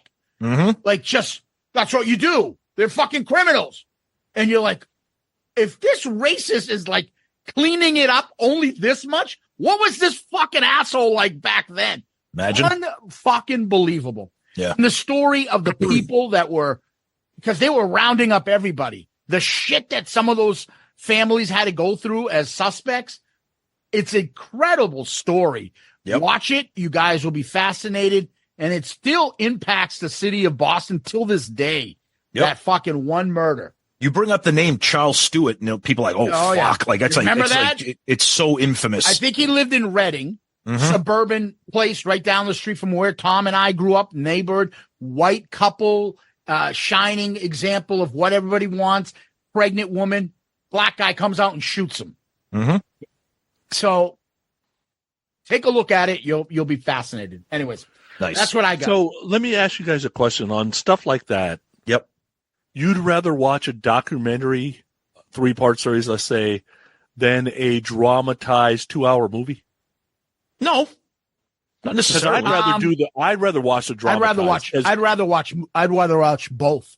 The reason the movie and then the fucking real story background. The reason why I like the multi-part, there was one, I think I may have talked about it years ago on ARC. It was a one about the Isabella Stewart Gardner Art Museum heist. Yeah. And I saw that. Up. It was great. It was awesome. And the reason why I like a multi-part thing is that they really get into the weeds of it and you don't really miss anything, as opposed to if they made a 2-hour movie about Charles Stewart, it would probably dramatized, maybe a little fictionalized. And you know what I mean? But I see your point. I like them both. Depends on how they're made. Yeah. So I've seen, obviously we talked about this on ARC, Black Mass. Yes, exactly. I can watch their movie. I thought it was a great movie. Okay, yeah. Great. But I also know the story and I want the real details. And I'll see a documentary on Whitey Bulger and what he did in Boston and the criminals and all that shit and the him getting captured and being on the lam. All that stuff is fine. I can do both. I don't pick one or the other. It depends on how well it's done. Yeah. Okay. You guys would like this. And they actually made it into a podcast. I didn't listen to the podcast. To me, if I can see the visual and I see the people, I see the city and the stories, and they always show that picture. Remember when they were the race riots and the busing, Tom? And God. Yep. Of that poor black guy and the fucking white angry crowd. And the guy's like, it's like a symbolism of Boston. The guy's got an American flag on a stick and he's fucking beating him with it. Yep. Awful. Oh, it's fucking terrible. And unfortunately, we're still tarred with that racist label till this day, the city of Boston. Especially you talk about Boston athletes, they bring it up all the time. Oh, it never goes away. Yep. And unfortunately, and if you look at the history of Boston, all the good movements about abolition, civil rights, all that shit stemmed from Boston. Mm-hmm. All of that. Ugly. And the revolution. And we still have that old Protestant, white, fucking anti, established, whatever. And there's that battle between that and the segregationists and all that shit in Boston. And it's fucked up. It's gotten a lot better, thankfully. Oh yeah. Yeah. So, anyways, I'll tell you, like the David Ortizes of the world and the Manny Ramirez's of the world. I mean, they didn't say bad things about Boston. go ask Bill Russell how he was treated in Boston. Well, he was also but he 70s. but he also played in the 60s when it was at its height. Yeah. Jim Rice and the rest of them being the only but that was black still- player, those are all the 60s only and 70s. black player in baseball for like 10 years. I mean, in Boston, there's that racist history. A lot of black athletes say they get treated differently, but then you'll find now someone like you'll never hear a bad word from them. They love the city of Boston. It all depends, but there is too many idiots. There were fucking a couple years ago, with the guy from the Orioles was saying, I don't know if it was true. Remember? But that's the stuff that if it is true or if it's not, it doesn't matter. It's the city of Boston. That situation has been refuted over and over and over. There's not a single that they were saying the N-word to him. They were chanting it. There's not a single person in that entire stadium that could vouch for that happened. They're like, nobody got thrown out for that. I'm like, yeah, exactly. But that Torrey Hunter, I think, wasn't it? Was it? Oh, was it? Okay. There was somebody that Yeah, I thought it was on the Orioles. Maybe, yeah. So, but anyway, but that's just the thing. It still has that thing. And then you got the 80s, Boston Celtics had like an all-white lineup, and they're going against the Lakers, all-black lineup, and white people took the Celtics, and black people took the Lakers, and But even Robert Parrish never said bad things about Boston. Because he was high. Yeah, because he was too busy throwing his girlfriend down a flight of stairs. And they were coached by Casey Jones. He was a black guy, so that kind of bounced it all. And he was getting his weed delivered by FedEx. Remember? He got busted like a dumbass. He got busted at fucking UPS or FedEx was delivering weed to his apartment. There's your Boston history lesson. Yeah. Anyways, Sonny, where can we find you? Easiest place is Facebook or Twitter, growinguprock.com. I mean, any of those places. I'm easy to find if you want to find me. Are you going on the cruise soon? The cruise is 33 days away. Nice. If you guys go going on the Monsters of Rock cruise, Sonny loves it when strangers come up to him and ask him questions and talk to him. Yeah, no he problem. loves that. All day. I'll do it all day. Come on. There you go. I'll never forget that first fucking, what was it? The cruise in Miami, remember? The Kiss cruise. Yeah. And New York rock. Oh God. Sonny's eyes just like, what the fuck? That's because the dude. That's because of the individual. That's New why. York rocks. Yeah. And we'd be like, hey, come over here. Sonny wants to say hello to you. And he'd look at us like, you motherfuckers. Yep. Oh, man. Tom, do we have a show? Yeah, so if this is your first time hearing us, we are Shout It Out Loudcast. We're an all Kiss podcast. We drop Kiss-related episodes every Saturday, and then we do Album Review Crew once a month with Sonny. You can check us out on our website at shoutitoutloudcast.com and find out all the information. You could send us an email at shoutitoutloudcast@gmail.com and follow us on all the social media, YouTube, Facebook, Twitter, Instagram, etc. Yep. What we like to do is end on famous last words. Anybody got one? I'll start. I knew that you were waiting for me to save your life. I told you when I left. When I come back, you'll be my wife. Danger on the tracks. Oh, something told me there were strangers on my back. Whoa. Oh, yeah. See, you like it. All right, I'll go next. Even though you're mistreating me, I know the girl that you used to be. For me, those days were meant to last forever. You're just a fucking bitch now. I wanted you to sing it as he did. Oh, Jesus. No. All right. Bring me the feeling right in that moment when a heart for battle cries. Find me the treasure where the legend lies. Oh, settle down, Joey. How does it go? What's the chorus go? I'm not singing this again. Oh, come on. Come on. What? With no place to hide. How are you going to do that? Ninja survive. Ninja survive. Oh, Are you going to walk by my side too? no. Sonny, Tom, Loudcasters, European white trash fucking listeners. I don't know. Thank you very much. Always a good time. And yeah, go try some Europe today. Sonny, everybody out there, Zeus, great time as always. Now, after you listen to this episode, practice singing into a ketchup bottle and you'll have a great day. So, All right. On that note, peace out, Girl Scout.